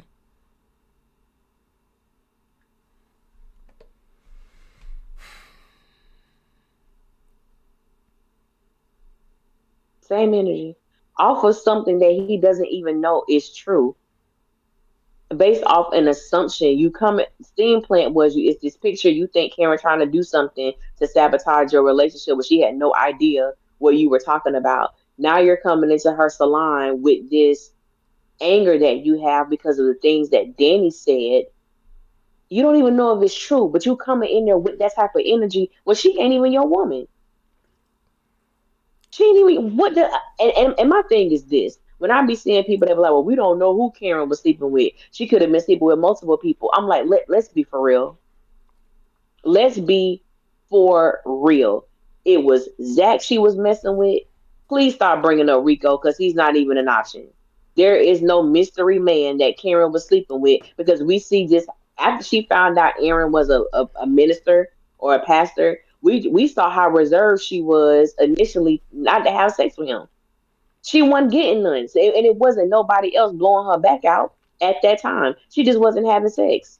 So who is this mystery third person that just go? I mean, we know Tyler do stuff like that, but Tyler not writing this stuff no more. But I'm like, even so, that's not even how Karen has portrayed herself to us, where she just getting down with anybody with a penis. That's not what she's portrayed. And No, that's her Danni, friend's yes, we MO. know everybody Mm-hmm. she done slept with. That's her friend's MO. The same friend Yeah, who's plotting behind yeah. her damn back. Hmm. All because, And then uh, And then everybody who was like, well, Zac is in therapy. Zac ain't in no damn therapy. he Zac went went to to one therapy therapy session to once get to Fatima back. read his damn mama for filth and to manipulate Fatima and to get her back into a relationship with him. He knew that's what Fatima wanted, so he called up the therapist so that he could perform. Because even in that therapy session, Yes. it wasn't a therapy session for him. He took no accountability. He took no responsibility. He only dished out blame. That's not how therapy works. Therapy is not actually, or at least a healthy one, it's not a person sitting across from you when you telling them how the world did you so wrong and you have no responsibility in any of the way that your world is shaken. That's not how real therapy works. Not healthy therapy.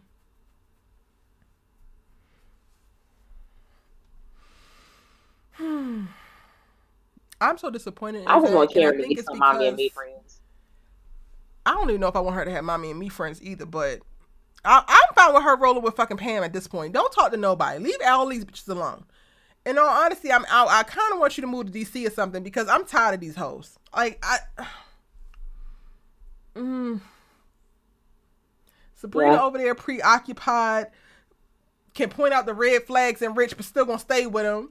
Maurice asks you flat out, what are the red flags?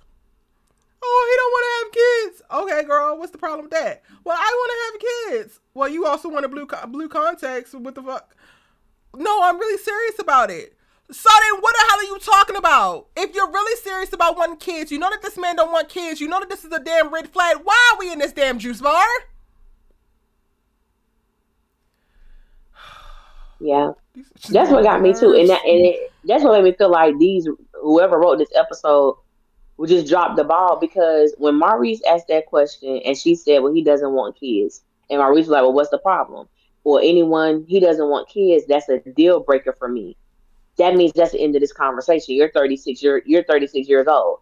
Why are we still playing around with Rich? So my thing would have been, it's a deal breaker for me. But because I guess my thing is this: if they gonna be stupid, let them express it. Let them explain the reason why they're choosing to do the things that they're doing. If Sabrina would have said, it's a deal breaker for me, but it's just something about this man that I just feel it's going to be hard for me to break away. Or give me a reason to, because for the life of me, I still don't understand why you so engulfed with Rich. For Danni, I can see the thing with Tony. We've been given enough information to see. With Rich, only thing he said, I had 8 siblings and I've been raising kids my whole life. Okay. Subpar dialogue. I don't even care about Rich. I do not care about Rich and Sabrina. I care about her storyline as far as the eggs freezing and in that all journey. honesty, why in the hell why didn't Tony like Sabrina? Shit. I don't know. I would have been here for that. I would have been here for that. But I have a video that I have not released because I'm like, Erica, are you letting this show change you? And I don't like that idea. But I'm a very self-reflective mofo. Like, I hit Ellie up all the time, like, am I seeing this right? Because I can be very emotional. I can take things personal. And I try to live how I speak. Like, I believe I'm a solid hoe. Like, I'm a solid bitch. I just am. What you get is what you see. I stand on what the hell I stand on. I believe what I believe, and I believe it strongly. And I believe myself to be a girl's girl. Always. 10 toes down. Like, I'm always probably going to look at a cis-het man sideways until I can figure out that he ain't on no bullshit, because y'all be on some bullshit sometimes. And I'm always going to give women the benefit of the doubt. But when it comes to hoes like Daniela, I'm done. And I have a video titled, Tony is Too Good for Daniela. And I have not released it simply because I don't like how it sounds. Like, I never thought that I would be the bitch that would be saying that about another girl or who she represents. Because clearly she's fictional. I know that, guys. But roll with me here. Please do not put in the damn chat, oh, you know, this is just a show, right? I have a master's degree in biology. I know that shit. Don't tell me that. I don't like the idea of perpetuating that narrative or putting that out there, because women already have to work so hard for the little bit that we do get.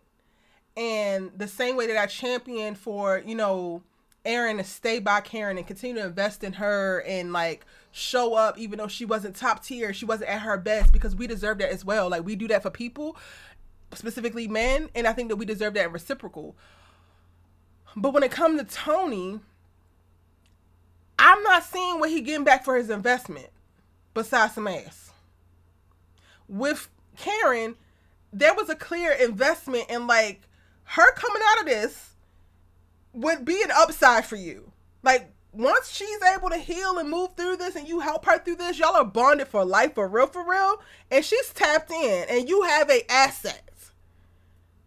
I don't know if I feel like Danni gives asset.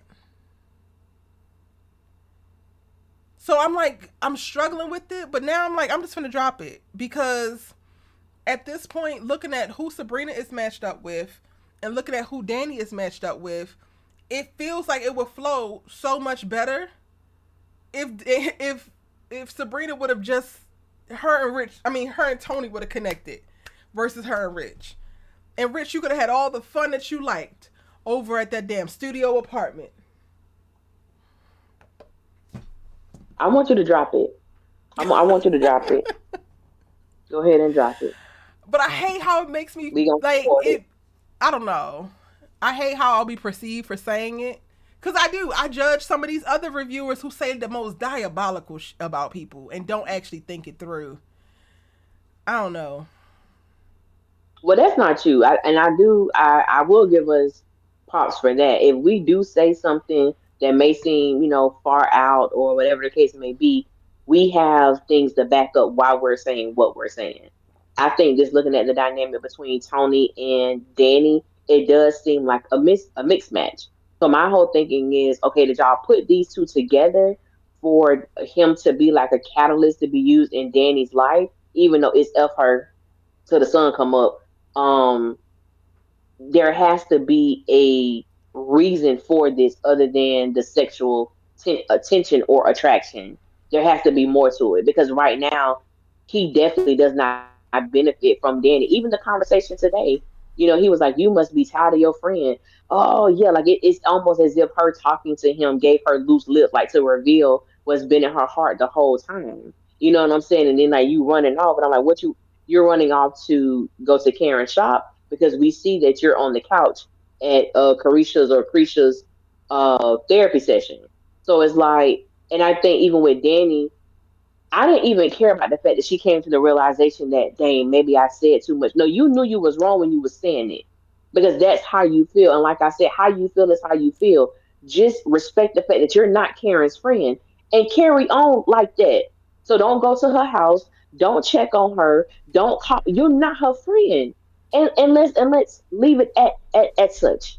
Let's leave it at that. Yeah. That's why I knew for me, and I've had multiple conversations, dialogue with people. When Fatima walked her ass into Karen's house, I was already Andy been gone. I don't give a damn. She ain't her friend.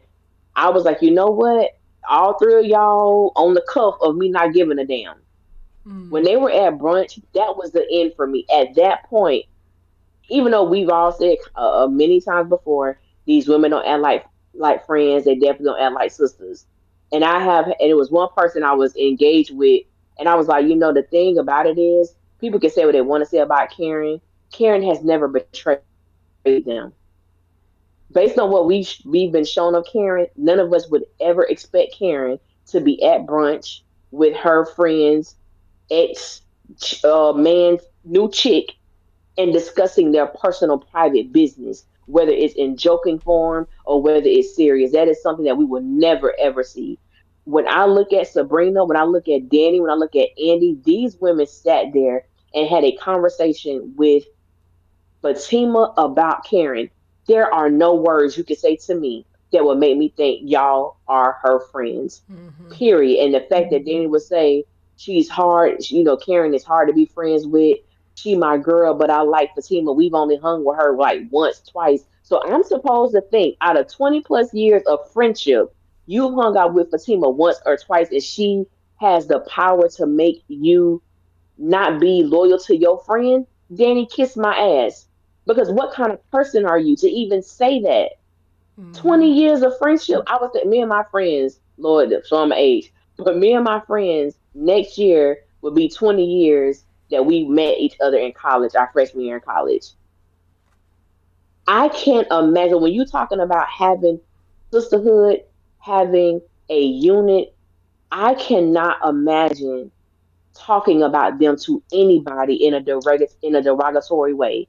I can't imagine discussing their personal private business in a way to make them look bad. Even if it's a conversation that I can have with them privately, I would never discuss that. So when I see Danny, damn what everybody Karen ain't that.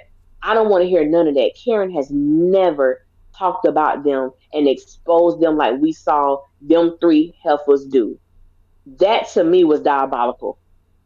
That And was on a whole nother level of disrespect, of disloyalty. They can't. There is no way. I'm sorry. and for No. Daniela, her sticking point is like Karen is so judgmental. Even if that is the case, she's judgmental in private, and you judge her in public. Yes. And then my thing with that is, I thought about. I said, why is it that when somebody tell you the truth about you, they're judgmental, but you're the friend that keep it real? So you Mm-hmm. can hurt somebody's feelings, you can expose and say what it is, but it's the truth. They do it to you, and they're judgmental. And y'all, And let's just really as you stated unpack this though, earlier. real quick, because your girl has been Hmm. rewatching, and I have to get to season 2 and through 3, but I watched seasons 1 and damn 4 today, and I'm pissed about it. What exactly has Karen judged Danny about? Very first episode, Sabrina goes off with Calvin.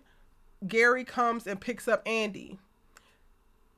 Danny wants to go to the strip club but has no money. Karen says, I'm going home because I know that you don't have no money. Well, that's why I want you to go, because you know I don't have no money. Bye, girl. Is that judging you because you broke? Or is that saying I'm not going to foot your lifestyle because you think that you can mooch off of your friends without even asking because you feel entitled to it? The next episode, you took your ass to the grocery store with Sabrina and you throwing things in her cart. Okay. What exactly has Karen judged Daniela about? Because she's so damn judgmental. Anybody want to offer it up? I want to know. Please tell me the season and the episode, because in that same episode you're talking about, I think it was the first episode or second, I can't remember, one or two, when they went to after Sabrina left her lunch date with Calvin and she met the girls to tell them about him kissing a man on the mouth. Danny thought that Karen invited her for lunch because Danny was using her card on Amazon or something. Yes. And Karen was like, I didn't "No, even girl, know like I about didn't it. even know. Like you good? Because I'm gonna pay you back. You have literally these people literally have, as you said, Sabrina, purchase your groceries. You using your friend's credit card to purchase your stuff, and as you stated, which I think is so prevalent, and people just really need to take a hold of it. Danny does not let any of these women in. She does not let them in. They don't know. Sabrina probably knows the most about her. But even going back, so you was judging Andy for being with this married man, but yet you had it concealed or thought you did that you messed with a married man because the only person you told was Sabrina, and Sabrina told the girls or whatever like friends normally do. But that's something that you didn't want to be outed about. But yet you don't mind outing your friends, Danny. And I've always said that me and Danny got a love and hate relationship because when I say I used to despise Danny, I despise Danny. It took me a long time to even like her a little bit. And when it comes to the Mm. four women, she has always been at the bottom of the totem pole. Always. Danny is the worst kind. Danny is the lowest of the low. After tonight, what the hell can you say to make any? Well, I'm just saying to make me think you're a friend to anybody because you're not. But I really would like to I see just want because to people run the love receipts. Karen is judgmental. Show me. Show me. I When want did y'all she to judge run Danny? the receipts. Daniela, with your receipts, and then we're gonna pull everybody else in. Andrea Barnes, I want you to Mm-hmm. remain quiet because we spent the whole entire first season in purgatory with your ass. She knew you was dating a married man, didn't agree with, but supported your ass. Gary, oh, his wife came in, wants a divorce. But Karen is literally bigging you up, like, well, that means that he's gone. If he's here, then that means that da da da da da da. Trying her best to support you. And I think that's where we get it messed up, where we get it twisted, in that our friends cannot have opinions or thoughts. Like, your friends can support you and love you without being a yes person. That to me is what real love looks like. But again, I'm starting to beat a damn dead horse because when I get on the internet and start to have these nuanced conversations around what real relationships look like and what really holding somebody down looks like, it don't look like telling people that they don't stink. Because guess what it does, baby? All of ours does. And whether any of y'all want to believe it or not, Karen is the best friend that any of these hoes have. And they consistently on her about it. And it sucks. Like, it sucks to watch. Because I've been that person. Luckily, I'm not in that place now in my life, but I've been that person in a friend group that is the most honest, but also the most empathetic and trying to bridge the gap within friends and their shortcomings. So like, you know that they dropping the ball, but you don't want them to feel bad about dropping the ball, but you want to point out that like, yo, this is why you going through what you're going through. And it's putting stress on you because now you got to put money towards wherever they ain't got rent or they don't got this, or you know what I'm saying? Like there's just certain things. And because you're bought into being their friend, you're being in the gap of it. You wind up assuming the mommy role, but then once you assume the mommy role, then they definitely gonna hate you because how many of us mistreat our mothers? Quiet as kept, Karen is the mother of this damn group and they treat her as such. And it's disgusting. When you're supposed to have some type of reverence and respect and loyalty, you just abuse, manipulate, and take advantage of her. If y'all want to drop receipts, I'm willing to see them. Please point to me where Karen has been judgmental of Daniela King at any given point in time. Even when they had their whole intervention with her, it was Andrea Barnes standing up in her goddamn living room giving her all types of funky, foul-ass energy. While Karen was looking at her you like, ain't got listen here, nothing to girl. drink? We love you. We all done been there. Yes. You just read all of our whole facts, and guess what? We still love you. We ain't going nowhere. And Andrea Barnes stood her doofy ass right there, looked you in your face like you wasn't nothing. But this is who we praise. This is who we give most of the spotlight to. This is who we don't actually hold accountable. And Sabrina, your little meek ass, I can't. But, like, stop. Y'all run the receipts and don't run nothing at all. Run the receipts. If you got receipts of Karen judging Danni, please pull them out. But until then, what Daniela says is fraudulent. She don't have nothing to back it up. You're judging yourself. Quiet as kept. You wish you were Karen. You want to be Karen. You wish your life was half as put together as Karen is, and Karen's life ain't even put together that well. And that's fine. The crazy thing about it for me, though, is as friends, as people who are doing life together, because that's basically what I consider friends, you all don't have to be at the same place at the same time. You could be aspiring to different things. You could be trying for different things. The biggest red flag, the biggest non-negotiable is that you literally cannot be friends with somebody who wants to be you, because that means that you can't be you because they're trying to take your damn place. But Daniela, you can be motivated by what you see Karen do. You can be jealous in moments of like the love that she had with Zac or whatever, but you got to figure out what to do with that energy, because you allowing it to become destructive ass energy within this friendship means that y'all asses are not actually friends. There are people who I am friends with, who I'm in very close proximity to, that are like light years ahead of me, specifically in film and television. I have friends on whole ass shows, multiple seasons, and I'm like, shit, I'm just trying to sell I'm trying to get booked. But I'd be damned if I'm gonna compromise this relationship all because, well, I don't want to be them regardless, so I don't even know what that feels like. Like, I want to have my own career, I want to be alongside them, but I would be dumb as hell to completely sacrifice being able to call this person up, confide in this person, know that they're going to be there to catch me if I fall, like all of that, all so that I could take their spot within this one thing, or all because I wish I had something like this at this particular point in life. Ciao. But I want to address this because somebody asked us a question, Valerie Akins, and she said, "What about the papers Karen gave Zac and he didn't look at it, and Danni did?" Danni said the paper was blank. Do you all remember that? I remember that. So let's deal with that. What about it? If you remember, What about it? Okay, Allie, I don't want to cut you off. I'm gonna let you finish, Taylor. But Beyonce had the best. Like, what about it? What about it? If y'all gonna bring something up, present y'all's whole argument. And this is no shade to whatever your name is, because I don't even remember what your name was. I am just very passionate right now, so this is no heat towards you. But who does that paper mean that Karen judged Daniela? Go ahead, Ellie. Go ahead, get yours off because I don't No, well, understand. that's one of the points I was gonna make. I'm not too certain the point you were making with this and how it applies to Karen judging Daniela. But since we bring this up, this to me this was another issue on how Tyler dropped the ball. Because based on the next episode after that, it was implied that Karen was under the impression that there were results on that paper. She called her, I think she actually was the first scene on the next episode. She called the doctor's office that she was going to go in herself and get the results because she was under the impression that it was something on that paper. I'm not too sure where you were going with it, but you asked if we remember. I definitely remember, and I remember the episode afterwards. So I'm not sure what that was supposed to be.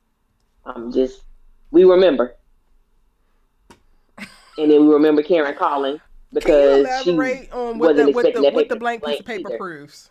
What does the blank piece of paper prove? Just because people Yeah, hold on to I'm the not most sure. minuscule ass details, and I'm just like, this is the part that just takes me out of it when we having these conversations because you'll go through and you'll have like this whole breakdown of like why you think the way that you think, and this is why this lines up to this, and then somebody will pull out a left damn field. Well, remember when Zac looked over and she didn't say okay? Like what? Huh? Yeah. So okay, so like, all right, less dramatic as Erica. What's the person name, Allie? Oh God, girl, I don't know. I think it was Venus Akins. Venus Last name Akins. Akins. I know that. I'm not putting no extra on it. And Venus. I'm sorry if that's not your. And I'm sorry if that's not your first name. Valerie. Venus. Valerie Akins. Valerie. Valerie. No, I'm not putting nothing on it because you know some of this is also like playing up. Okay, not actually playing up because this is actually me, but like me now trying to calm down is me taking it out. What does the paper being blank mean to you? Is that good? Is that good? Yeah, because I mean, I was curious. I wasn't really sure. She just asked if we remembered. I'm like, I remember, but I don't know what it had to do with Danni and Karen's relationship. And even if I don't it know. did have anything to do with it, as the real one, the certified real one, then why don't we go and knock on the door and say, Karen, this paper is blank? Why not have a conversation? That's my biggest thing. And that's the part that most people be skipping over. Because y'all have yet to hear me say, oh no, Danni shouldn't think the way that she think. My biggest qualm with her is that she's thinking thoughts and sharing it with everybody except for the person that she's thinking about. That's that makes her disloyal as a friend. But nobody wants to address that. That'd be my whole point, and nobody wants to damn address that. If Mm-hmm. she feel away, even if that paper, like let's harp on the paper for a second. That paper was blank, Karen was lying. Got us up in here. You know how she stormed out to go off to be with her man that was not actually her man because 2 days like, girl, go to hell. But okay, pull it back, Erica. Even if that's what, like, why take that energy and now you're harboring on that and then you're keeping track, you're keeping score, and you're basically allowing all of these things to become things that you're going to use against Karen later on when you could literally just have a conversation. Just so we clear, friend, this is where I stand. You sitting up here at the damn airport thinking about it after you send Zac out of there to go cuss Karen out, basically. And you know you did that's wrong. You have enough time to talk to your boyfriend, but you don't have enough time to say, you know what? Karen, I messed up. Zac is on his way.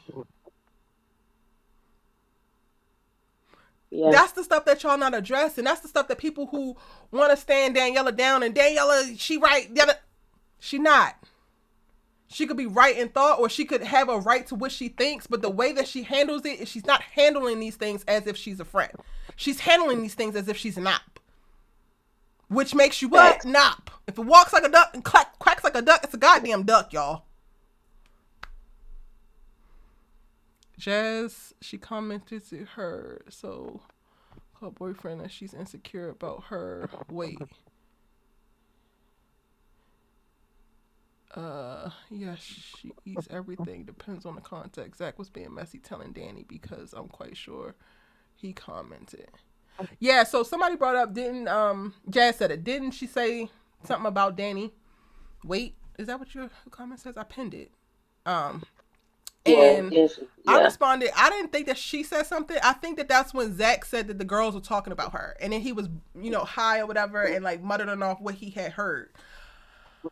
But we never Mm-hmm. got confirmation. We never got confirmation of like what was said specifically by who. But I could be wrong. Do you remember that, Ellie?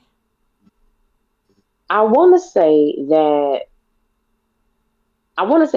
Danny confronted them and asked, like, I think she asked the question. And I think Karen was like, yeah, like, I don't think Karen denied. She was like, I haven't said anything behind your back that I haven't said to your face. Mm-hmm. Again, Karen being real and saying, you know what I'm saying, this is what it is. And I'm thinking to myself, if that made you mad about, you know what I'm saying, them having discussions about your weight or you not paying because you don't pay for Jack, and you sat up here and told Zach that Karen is pretty much a hoe, you got so mad that you told Karen you effed her man Yeah. because they talked about your weight.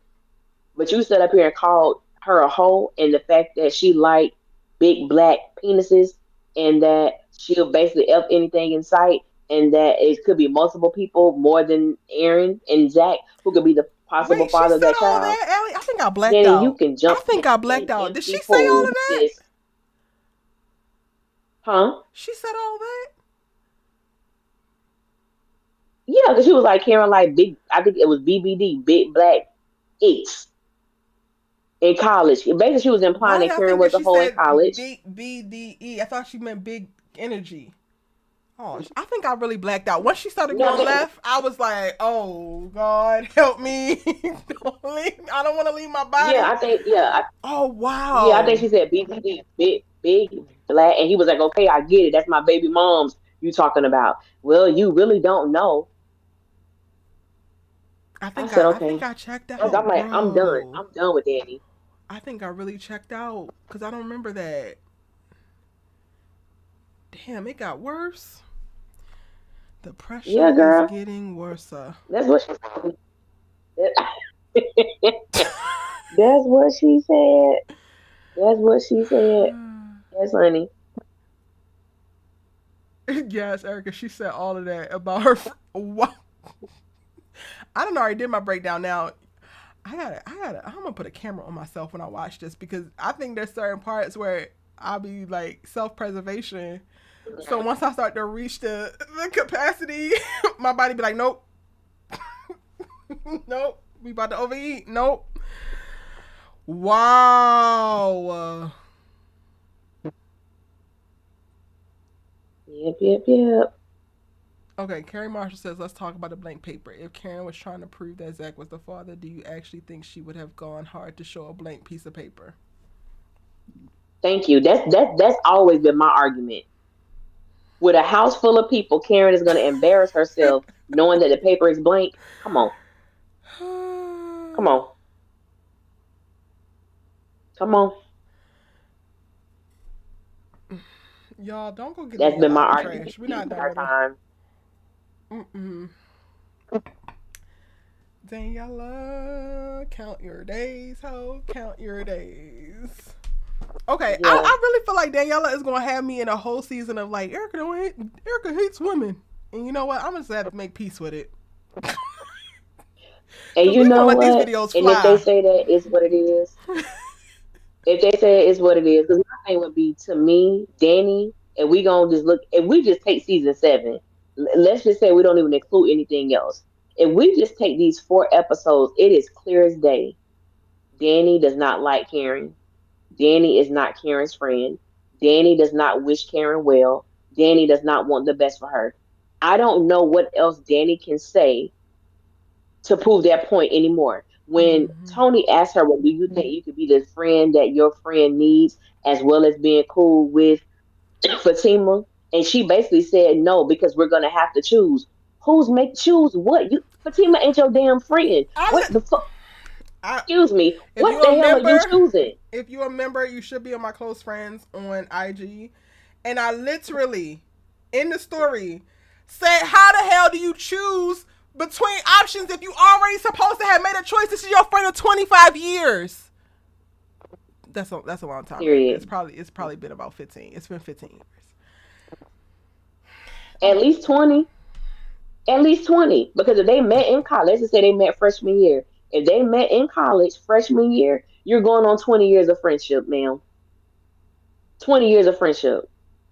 And now And you well, gotta I don't know. choose, I mean, and you Karen's really my like girl, but Fatima Fatima. is cool. You like Fatima because Fatima don't know you yet, and she ain't said about you because she don't know you yet.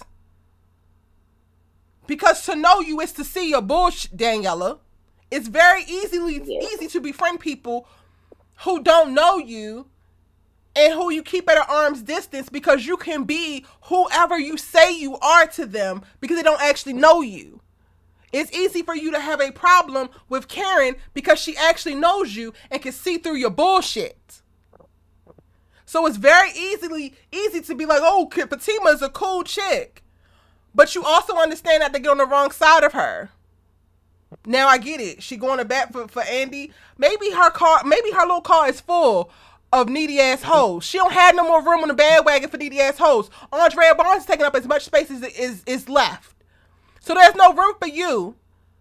And I doubt that Fatima is the type of girl that's going to let you run up her Amazon bill, run up her grocery bill, like these other girls have.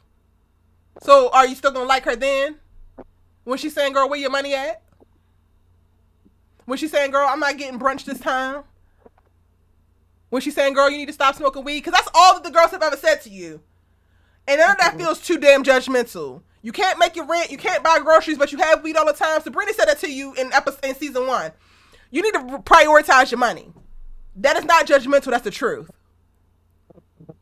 It's so easy to romanticize this friendship with Fatima because she don't know your ass. I gotta choose. Choose her. Newsflash. And I move this kind of energy any goddamn way. But if you are ever in my close proximity, have gotten the honor of me looking at you as a friend, and you run up into a circle, find yourself in a situation with a person who actively works against me, don't like me, down talks me, or dismisses me, and you feel like you gotta choose, please choose them. Always choose them. That is always the right answer. Choose them. I promise you. For the type of hoe you are, that is the right choice. And that's what I got to say about Daniela here. Choose Fatima. Because you're already not even servicing the friendship that you had with this girl well anyway. So she's not missing anything. If anything, the moment that you exit her life, she now gains something.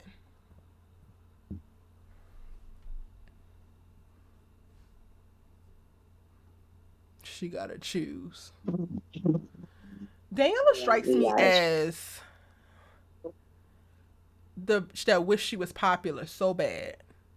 So now she makes it to adulthood and she makes a friend like Andrea Barnes, who was definitely given popular kid. And then Andrea brings around Fatima, who also gives popular kid.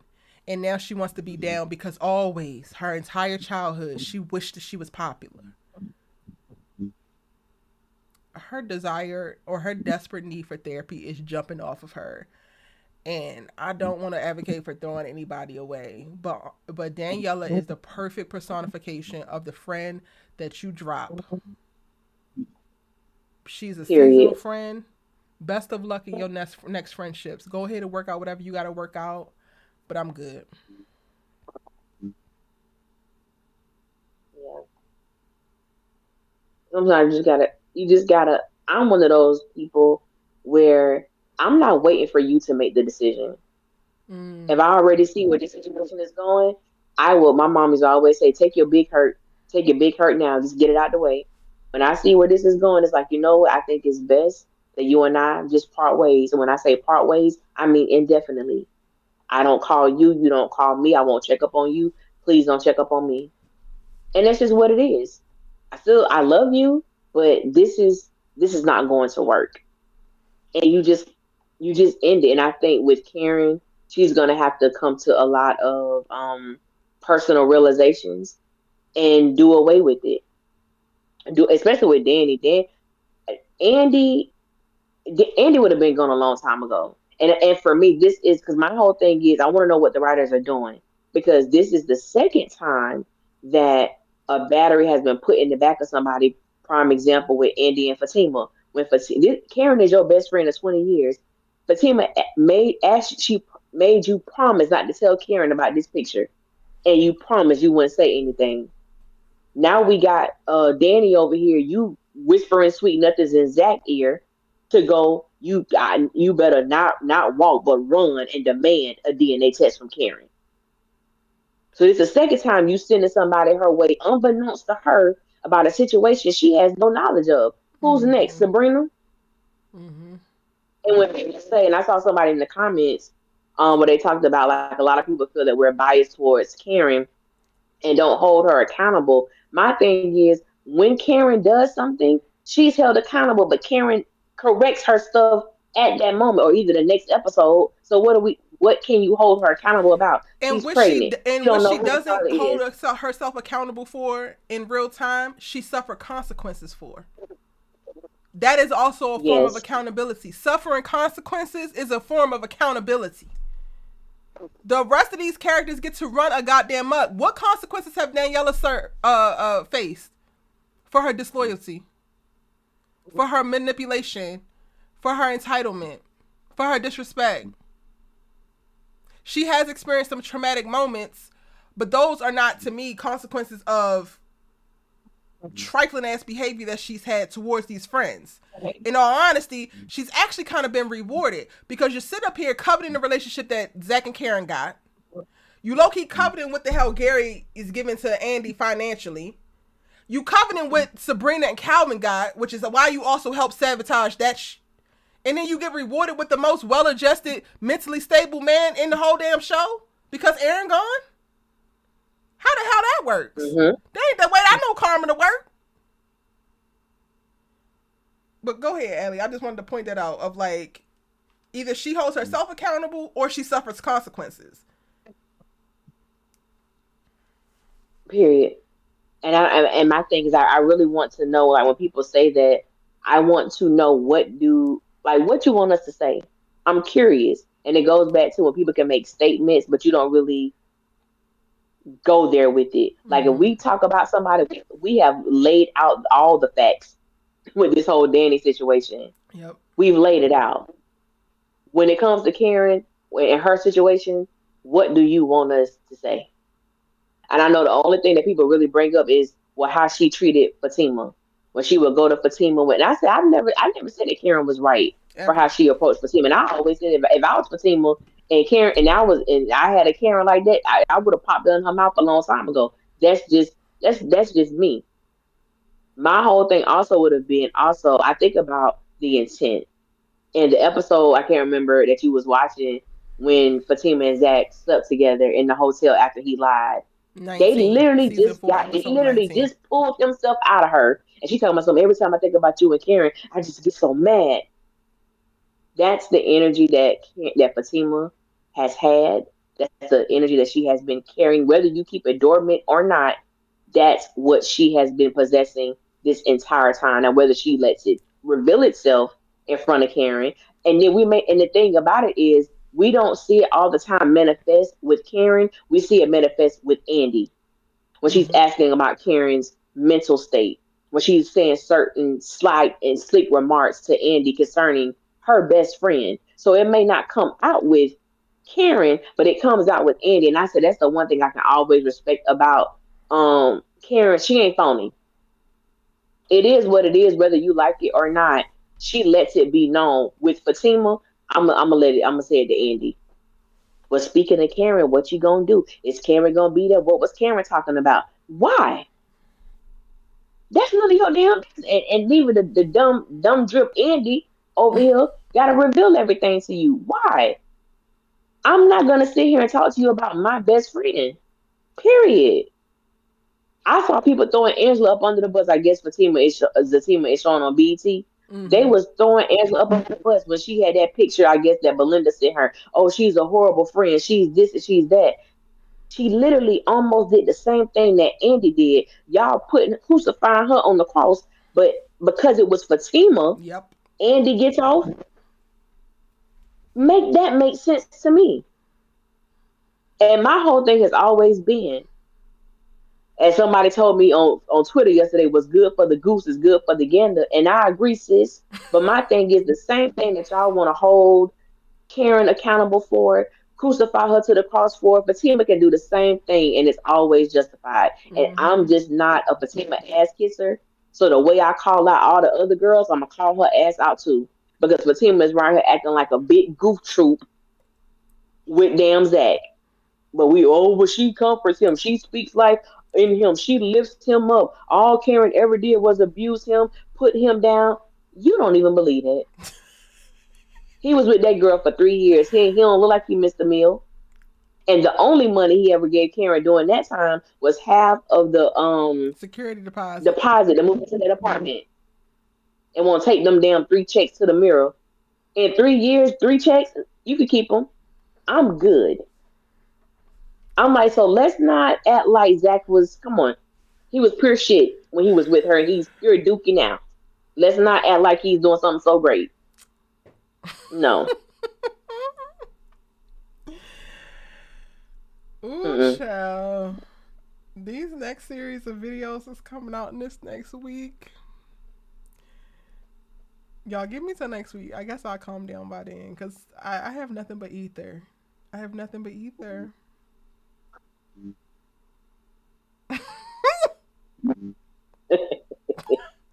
Y'all do not know the videos I have been sitting on, because I don't want to be a mean girl, but Daniela and Andrea, actually, I've had it. I've had it. I've absolutely had it. What else did we miss talking about from this episode?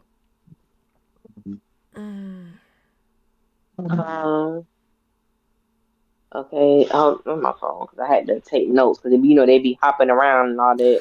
Yeah, I hated that from this episode. I really hated it. It's really getting old in reference to the jumping in and out of the same scenes. It feels like a very forced way to make it feel like it's moving or more is happening than it actually is. Because at least with the previous episodes, when they were jumping in and out of different scenes, it was clearly a different period of time. But it's almost like they're just stopping, jumping out, and cutting the scene off, and then coming back to it at the same exact moment. And it makes no damn sense. It's jarring. We didn't talk about, I don't think, Gary and Penelope. We hit on it briefly, but we didn't. Well, she found the passport. I'm assuming under a different name, but you know what? Why Penelope, the fuck are we calling Andy I used to have a little sympathetic in the words of Medea, just a little bit. But right now, sis, I don't have enough for you. I'm sorry. Why are we calling Andrea Barnes? Andrea Barnes, why are we hiding this from her actual brother? What is Andy going to do besides help you get killed? She's just going to speed up the process.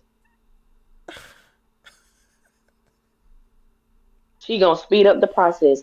Oh, this is my client. No, babe, your sister's on the phone. She in Gary's office, and she found something. Why are you hiding that from him? Why are you hiding it from him? Oh, God. Which just goes to show, like, it just provides additional proof that y'all are unequally yoked because you don't even trust this man with this.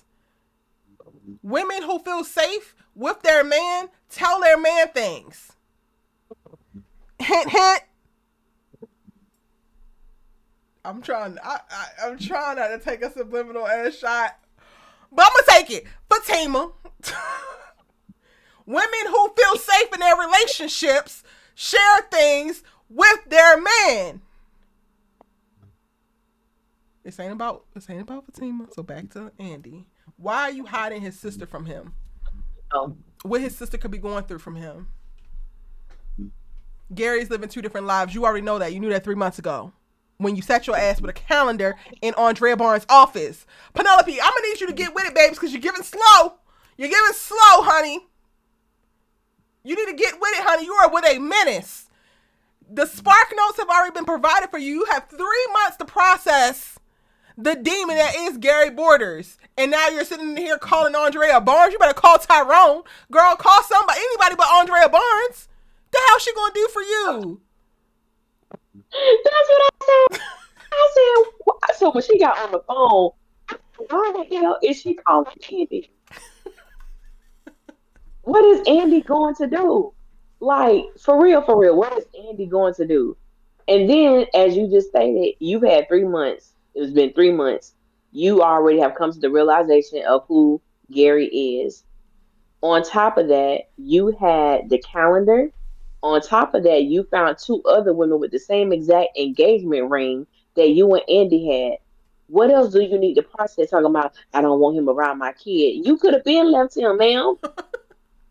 Your brother. And when the hell did your stomach get fixed? Football player. You'll be okay. When the hell did your stomach get fixed? Because when you came over the first time and he spilled this shit on you, that thing was folding like Beyonce. Now all of a sudden it's back fuller than ever, and you just popped up on him and he don't owe you no explanation. Like throw the whole damn scene away. Whatever happens to you happens, Penelope. Because at this point, I got bigger fish to fry with Daniela and Zachary running amok, trying to annihilate my good sis Karen. Sabrina over here holding on to dear life with a foreign ass man, but girl, he ain't your man, which is fine. Let's find another one. I got bigger fish to fry than you, Penelope, and you a little bit too slow in the upkeep. So whatever happens to you, Miss Mamas, happens to you. Because I don't know. I don't know what you want anybody to do for you. Call the popo, ho. Riyadh. I'm just saying. I don't got no sympathy for Penelope, and that's wild because I had all the sympathy in the world at the start of the season for her. Me too. And we're going to skip over the fact that he got child support termination papers because we looking at his passport. Oh my God, he's living a double life. Duh! He probably living a quadruple one. You just only found one passport. Like, why are we surprised? I would be more surprised by the child support termination.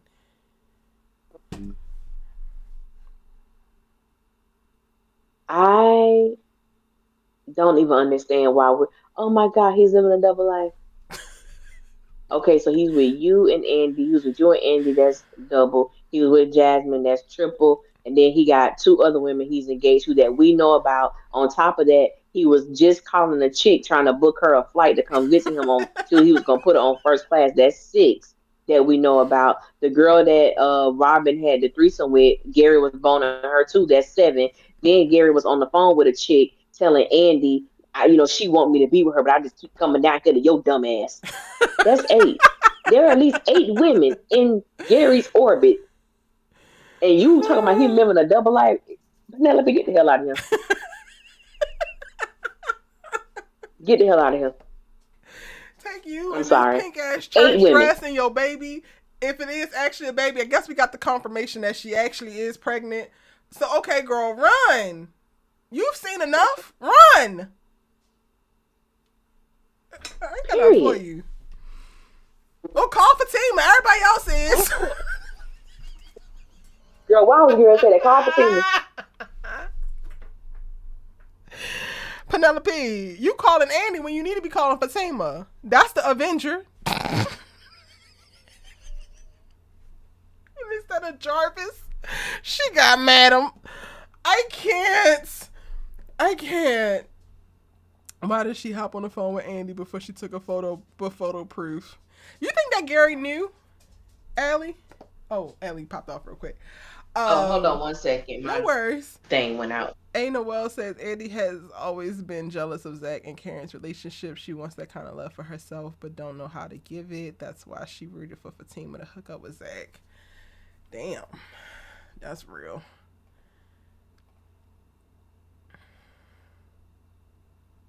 I feel like also Andy also has like, oh wait, why am I?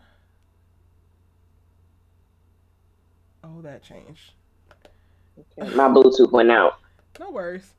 I feel like Andy low-key has kind of wished for Karen to be alone. She seems happier when Karen don't have somebody because Karen has more time for her. So I don't even know if it was specific to her relationship with Zac, because I didn't appreciate some of the disrespect that she used to give towards Aaron.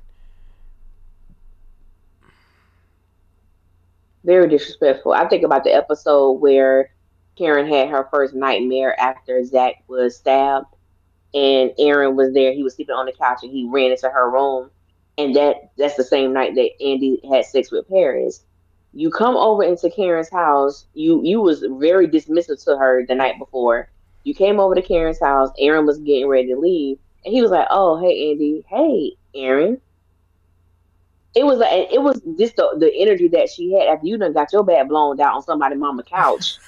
You want to come in here with this type of energy for Aaron when he's been nothing but nice to you. Yeah. He's never disrespected you. He's never done none of that. Yeah. I'm like, why you got this energy for him? Even finding out that Aaron, was an alcoholic and he had a drink. I'm sorry. Why are you with somebody that is an alcoholic? Literally, I was while Karen, he's I would say, sitting I'm right sorry. there. Why are you with somebody who halfway choked your ass? Don't come for me. Don't come for me right now. Don't come for my baby either. I'm gonna need you to fall back. You, he's sitting right on the other side of me, and you're like, "Excuse me." Oh, as if he can't hear you. I'm sorry. I will take a recovering alcoholic over a sociopathic maniac any day. Damn dummy. Andrea, y'all already know. Like, Andrea has been pushing my nerves for 2.5 seasons now. So yeah, I said all that to pressing my nerves for so long. I said all that to say I feel like it. She might have been jealous of Karen's real love with Zac, but I do feel like she's just the type of friend that wants everything to be about her. I believe that. Okay, so we talked about Gary and this botched ass scene that they tried to act like we didn't know what happened prior to with Penelope. She's so scared. She's calling Andy. Girl, you good as dead fucking around with Andy, but okay. Let's go back to Jordan real quick at the juice bar. So he said he used to be a coach. Okay. But I thought that he was in the military. Oh, I don't know about the military. I know he was a professional football player. I was like, where coach came from? Where the hell did that come from? Who did you coach? And where did you coach? And I thought it was basketball. He was a football player. I thought the coach they brought the coach on his 9 bed into the basketball court. Like, they played basketball together in high school, but for some reason he turned into a professional. I think it was a professional football player, because I was like, he played football where? Especially the first Jordan is small. I'm like, he played football with who?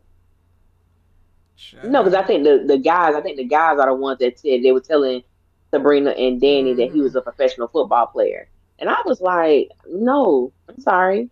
I don't believe that one. Nope. But now he's a coach. Nope. And then they setting up for some kind of backstory with him. Yeah. I guess. Now he's sniffing coke. I said, baby, he probably shooting up too far, we know. Better check his arms for some tracks. I made that video about Gary being on drugs because his behavior has been sporadic. I really did not know that the writers are going to go this route and actually put his ass on drugs. Yeah. But if they was going to do it, they should have gave him the big crack, okay? Don't give him the polished ass coke. He can't afford coke. He's broke. Not give him a pipe. Give him the pipe. Give him a pipe, Erica. Give him the pipe, Allie. Put his ass on the pipe. He need to be Pookie in 6 episodes. I'm done. I'm so done with Gary's ass. Baby, if they have Gary talk, it just keep calling me bad. It just keep calling me bad. Baby! I will holler. I will scream. Oh my gosh. Oh my God. Give him the crack pipe, baby. Gary's on coke. But the way he was sniffing that coke in that car, I said, oh, he's a pro. He's a pro. Okay. And I told y'all we were not going to get an explanation for why in the hell Zac called Gary. Hopefully it ain't because he needs some coke. No, yeah, that's right. We didn't get an answer in this episode. Hmm, that's gonna be interesting. That's gonna be interesting.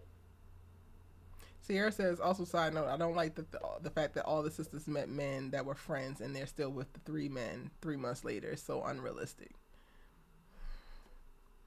Especially with can't keep a man self sabotaging ass Danny. Yes, that means Tony has got patience out of this world, or she just been a completely different person with him, and it's hard for me to believe that Because it based looks like on she's what been we the exact know and same what we've person. seen. I can't believe she's just totally different. Ciao. Is that it? What else went Mm-mm. down in the episode? Daniela and Zachary have fried my I damn brain at this point. Daniela and Zachary Taylor definitely have proven to me um why people should be, and this is in general, this just a life lesson, why people have to be so very prayerful. And I know me, one of my prayers is always, God, reveal the hidden and secret things to me concerning Mm-hmm. those around me, Mm-hmm. because you just never know how people really feel about you and what their true intentions are. They can laugh in your face, all the time, want to take your place, the backstabbers. That's a real ass song. Backstabbers. Hello. And you know what I'm saying? You just never know. You look at somebody with Danni and Karen. I think that out of the four women, they have the strongest personalities. And sometimes you do butt heads when you are like that. But that doesn't mean that you totally go against or become disloyal, put yourself in a position where you feel like you got to choose between your friend and some random ass chick you just linked up with for twice. That doesn't even make sense to me. But if it's that easy, as you stated, choose them. Mm-hmm. If it's that easy for you, choose them. With Zac, until Zac actually truly deals with his emotional state and how he truly feels about Karen, is we're gonna always have these same pop up Zac not really um coming to Karen in respectful ways that actually shows growth. We're gonna always get this until he can be honest about how he feels about this woman. Period. Until that happens, he's just not honest. He's I'm just gonna not push back honest. on that a little bit, friend. Huh? I'm gonna push back a little bit on that, and this is gonna put this in the writers' court. We are What's going that? to have to suffer with Zac consistently trying to do this run back and do this goofy with the pop ups and not being able to manage himself emotionally or mentally because he's not dealing with his feelings with Karen. If he doesn't deal with his feelings, or she don't create firm ass boundaries. It is put up or shut up time, Karen Motts. It is the time Facts. now to lay the law down. You ran up on me in steam plant. You have that same energy today. It stops here. I am carrying your child. I am 6 months pregnant. I am building a business. I'm doing this all alone. I ain't asked you for a goddamn thing. Don't you bring your ass over here unannounced. If you want to speak to me, you call or text first. If I have availability, then I will let you know I have availability and we can speak.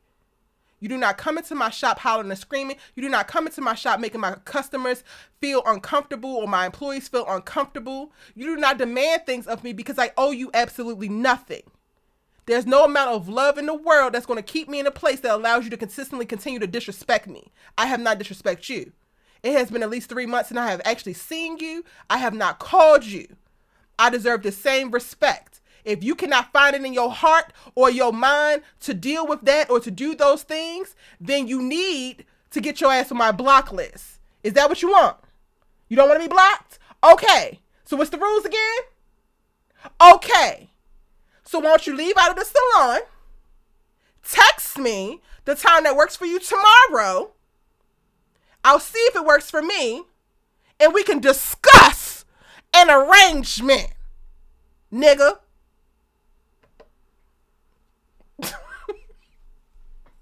I'm with you. There ain't even no pushback. That's just real talk. Karen has to be the person to create those boundaries, period. Because he doesn't abide by any of them. So she's gonna have to do it. She can't get she can't allow herself to continue to get sucked in and pulled in Yep. to his erratic behavior. Yeah. She's gonna have to show the maturity, show the grown up, show the one that's pregnant ain't got time for Zac immature acts anymore. She So has yes, I to agree with you create a 100%. door that this is not an option to just come in and out of as freely as you have been. Yep. And it's unfortunate because, like you said, if he could deal with and like regulate himself, because clearly Karen has done that for herself, right? Whatever she's going through internally, she has stopped herself. Fatima invited her in. She said, "You know what? I ain't ready for all that. I'm wishing y'all the best. Here go the car seat. I got me." She's already at that place. It would be great if he could arrive at that place, but if he can't, then she got to do what she got to do for her. I would love that if she could. I know that they're not going to give me that, so I'm not going to get my heart too excited, but I would love if Karen just laid the law down. Real stoic, like. Real boss bitch. Just real. Yeah. Love it. Yeah. And then her mama be right there, like, there's the door. She said, period. Text Kick her. his ass out. Baby. I really want Miss Lisa to show her ass one good time. I don't think she is, though, because she also really has this very interesting son-in-law energy with him. And I understand it. It's like, it's when, you know, your families get all intertwined and then y'all break up and then your family still have their relationship with the person and they want to be loyal to you, so they're going to do right by you, but they also are not just going to immediately have aggressive ass energy for the person. So I personally don't have Miss Lisa actually like checking him how he need to be checked. I hope she does. And I do agree with that. I think this is different because she's pregnant. And like she told him, you don't want her. You made that perfectly clear. Don't show up here. Like, she gave him the calm, basically, don't bring your ass around here, pretty much. And you have completely negated what we've already discussed. My daughter didn't even know you were outside because I didn't tell her either. So she has no idea. Yeah. And you brought your ass in here with this energy. That's my child. I just want to because I feel like at this point, yes, Karen does need to set those boundaries. But for me, I think it's important to show that she does have her mom support behind her in her corner. Like she needs that. So I hope we get an opportunity. But I know we see what's his name? Tenderoni Trey jumps up in the middle of it. This supposed to be your man. I want Karen to have all the support in the world, but Trey, bag, please, because you're not helping it. You're just giving Zac another person to like tack onto her whole facts and his mind to run amok about. And like, I appreciate the sentiment, but Trey is not helping the situation, y'all. Like, let's be honest, he's not helping the situation. He is only going to help put Zac in his deeper masculine ego bag, because now it's masculine ego versus masculine ego. When I saw that, I said, Lord help us. Yeah. That's going to be something. That's supposed to be your man? What? So she got to be boning somebody for them to protect her or try to intervene? No, that's your MO. I want her to say, if you ain't boning, you ain't helping. But I also want her to slap the shit out of Zac. And I don't know, Ellie. Oh God. I don't know, Ellie. I know that violence isn't the answer except for sometimes, and this is one of them damn times. Can she say all that? If Karen slaps Zac again, she gonna get dragged. But then again, Fatima can push him in the face and don't nobody say nothing. She will. The fandom is okay with that because Zac shouldn't have been talking to her crazy. So. But I'm all here for Tenderoni Trey. Tenderoni Trey, you can step in. You can try to be the knight in shining armor. I don't care if Zac think you was digging down Karen. We know you wasn't. Let him think whatever the hell he wants to think. Period. Vaughn, do what you gotta do, boy. Vaughn, I know that Miss Lisa proved that she can check Zac, but I'm saying she not gonna have enough of a gritty ghetto ass tone to it. She gonna check him like a mom, like very, like she did in the car. I don't want no more calm ass checks for Zac because he ain't coming in here on no calm ass energy. He coming in here on that rah-rah. He need to leave out of here on that rah-rah. So that's all I'm saying. Miss Lisa is definitely capable of telling him maturely, respectfully, this is not what you're going to do. I got my daughter, yada, yada, yada. But I want somebody to get gutted with his ass. Like Trey, if we're standing up for Karen, punch this nigga in the face. Like, do something. Somebody do something. Like, there has to be steeper consequences for the stuff that Zac does. It just does. But I think Trey the one. Aaron, Aaron was with God. Aaron was and so trying to with be God. on the humble. And trying to be on the cool, calm, even though they did get they little thug dizzle on a couple times. But with Trey is probably from the same type of streets that Zac is from. And he younger. He back it down for what? I don't think he back. I think he gonna bring that same type of energy. And I'm so here for it. This is the first time. I am not against the penis swinging contest, okay? Okay. I'm just not. I only want the penis swinging contest if I ain't with all that talking. Like, don't talk, Trey. Don't talk. Don't talk too much. Cause Zac gonna sit up here on the she ain't never gonna have this ain't gonna never be me. Like all the stuff that he used to say to Aaron. I don't want to hear it. That's all I want. That's it. If it this supposed to be your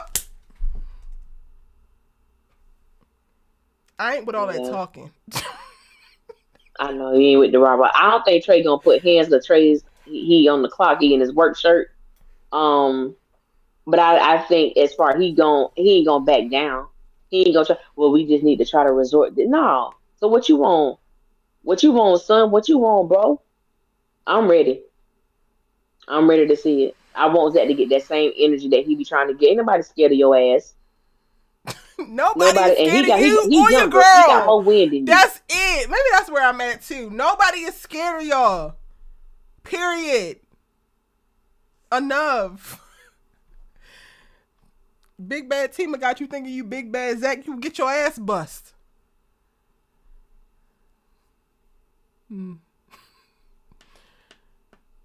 I think that's what it is. I'm not necessarily into Trey. Like I'm not into Trey having a shouting match with Zac. I'm just gonna watch it like, okay. I'm gonna be like, yes, Trey. You might be a tenderoni, but you ain't nothing to play with. Show him. There you go, show him. That's gonna be me. Anything else we missed, y'all?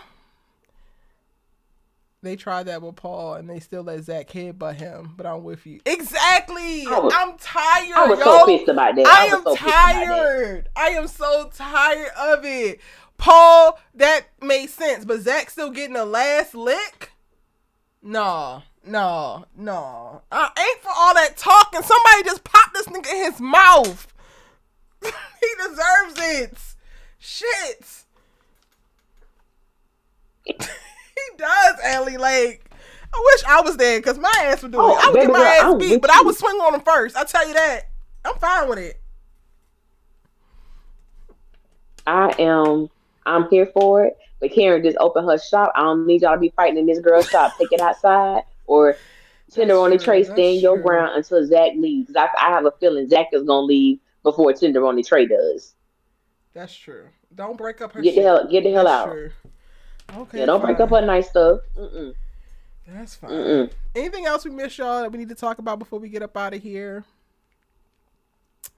I do have a video coming about Tenderoni Trey because some of y'all asked me to talk about Tenderoni Trey, and I really didn't know what to say because I don't see it for him and Karen, but so many of y'all have. However, shout out to one of y'all amazing subbies who I talked to in the DMs. They asked me, and we were like talking about it back and forth, and I was like, "Oh, this is the video," because I had my whole explanation for like why I don't see it for him romantically.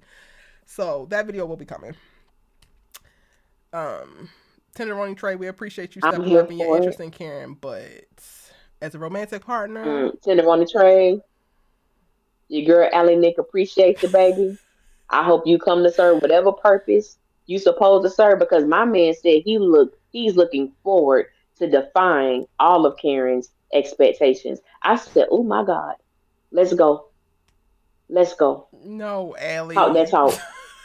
Talk that talk, baby. Talk that talk, Tenderoni Trey. I'm with you. Talk it. Oh, yes, ma'am. Goodness. Yes, ma'am. I Yes, ma'am. cannot. I cannot. You ain't gotta be her Um, man, but you know you could come and do what you gotta do. Y'all be safe. You can't get her pregnant. you can't get her pregnant. You can't get her pregnant. Karen might need to get and as you get further along in your pregnancy, them sex hormones be baby, you be ready to go. She might just need a little, It's somebody come times like do. this that I really miss Aaron Harper-Carter. Yeah, Like Aaron would have made this day one for the record books. Karen would yeah, have felt he so would have. lifted. She would have felt so supported. She would have felt so proud of herself. She would have felt so taken care of. Zac would have came in there and he would have been ushered out before Karen would even know that his ass was in there if Aaron was around. Mm. I know. I know. That man. I think about everything he did once the shop did burn down. How Mm-hmm. he was paying people to come and help. Like he was just so supportive. Karen and the thing I liked about Aaron is that he had such foresight. Karen didn't have to Yes. ask anything. He took charge and did because he knew what had to be done. Whew. Mm. Oh, that man, that man, that man. That's a turn on. That is a turn on. And now y'all gonna leave us in this world with the only decent man being attached to Daniela? What the hell are we supposed to do with that? Right. Because the Anyway. chip's about to fall for Jordan soon. Whatever his secret is. His secret is his asking X. I gotta stop. I gotta stop. I gotta stop. All right, y'all. I think that's pretty much it. Allie and I have our work cut out for us and these breakdowns and these previews and all that's going on because the writers decided to bang a left in this most recent installment of Tyler Perry's Sisters. I hope that y'all Yeah. enjoyed this episode of Our Sisters Keeper. We appreciate y'all popping in and kicking with us and sharing your thoughts, listening to us ramble Yes. and rants and all of the things. Von C says, Yes. I miss Aaron Harper-Carter too. It's moments like this that makes his presence missed for sure. Agreed. Um, Agreed. yeah, anything that you want to say, Allie, before we get out of here? I just want to let everyone know that I heard you. For everybody who has been commenting, oh, you don't do the reviews anymore. I'll be back on it this week because I just started making like smaller videos instead of the overall video for Mm, the review. But I'm gonna go back to that because I didn't I got a lot of people to asking me about like, oh, you're not doing that no more. Oh, you changed it. I'm gonna get back to y'all. I heard you. Thank you. Um, but yeah, that's thank you guys for supporting our sisters keeper. Thank you for supporting us individually. Thank you to everybody who I did not know anything. I didn't know the cast of Sisters was on a press run. I didn't know anything about the interview on Sway. But that's mm, something that a lot of people have been asking me to talk about. I am going to talk about it.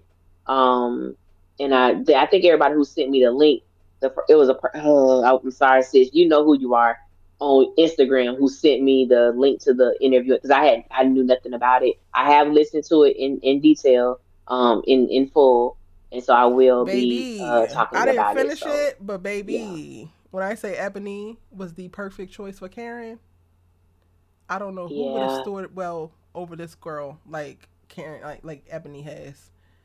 I only made it to like the yeah, first like half. Like I think I watched the first hour, and then part of it is like one of the questions. The first questions that they ask Ebony, it ties to like her being young and having to play this older character, and like it giving her more hmm, empathy towards mothers and all of this, and like she ties in the hate that she gets and like how she handles it. And I'm just like, yeah, as an artist that's chronically online or like as an actress as well or navigating that space particularly in entertainment, but then also cultivating this brand and like this name for myself with being chronically online, I'm like, I could learn so much from that because the stuff that's said does get to you, even if it doesn't like not immediate. I don't know all of these people, but like people constantly saying certain things, it just wears on you. So I think it's so brilliant how she has been able to craft a process that allows her to not be affected by the toxicity that comes,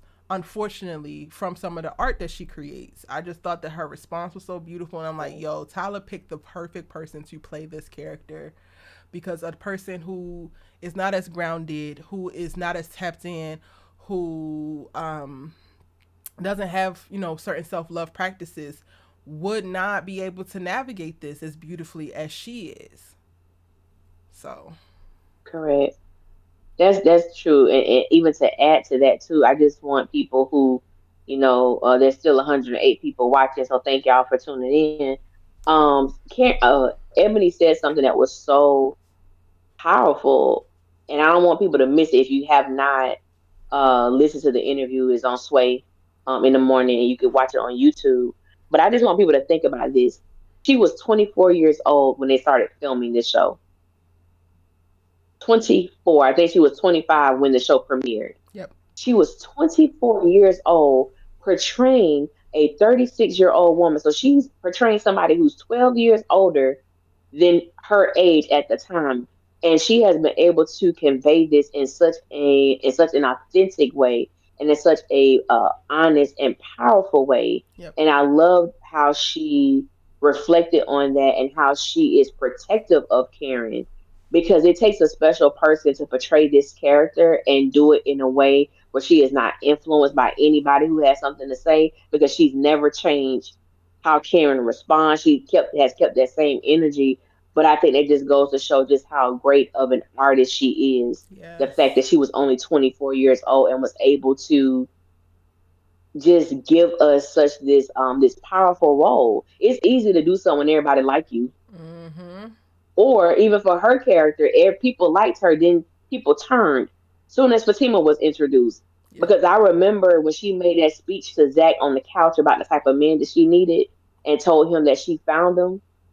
I remember Twitter was going crazy. Girl, you made me cry. Ebony, that was so good. I remember the flowers she got for that episode. And then I just remember how quickly people turned when Zac was placed with somebody who they felt looked better with him aesthetically.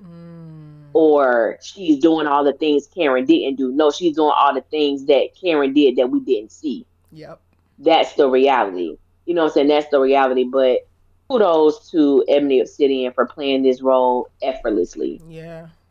And in such a beautiful And way. taking care of herself behind the scenes so that she is even available to be here 7 seasons down the line.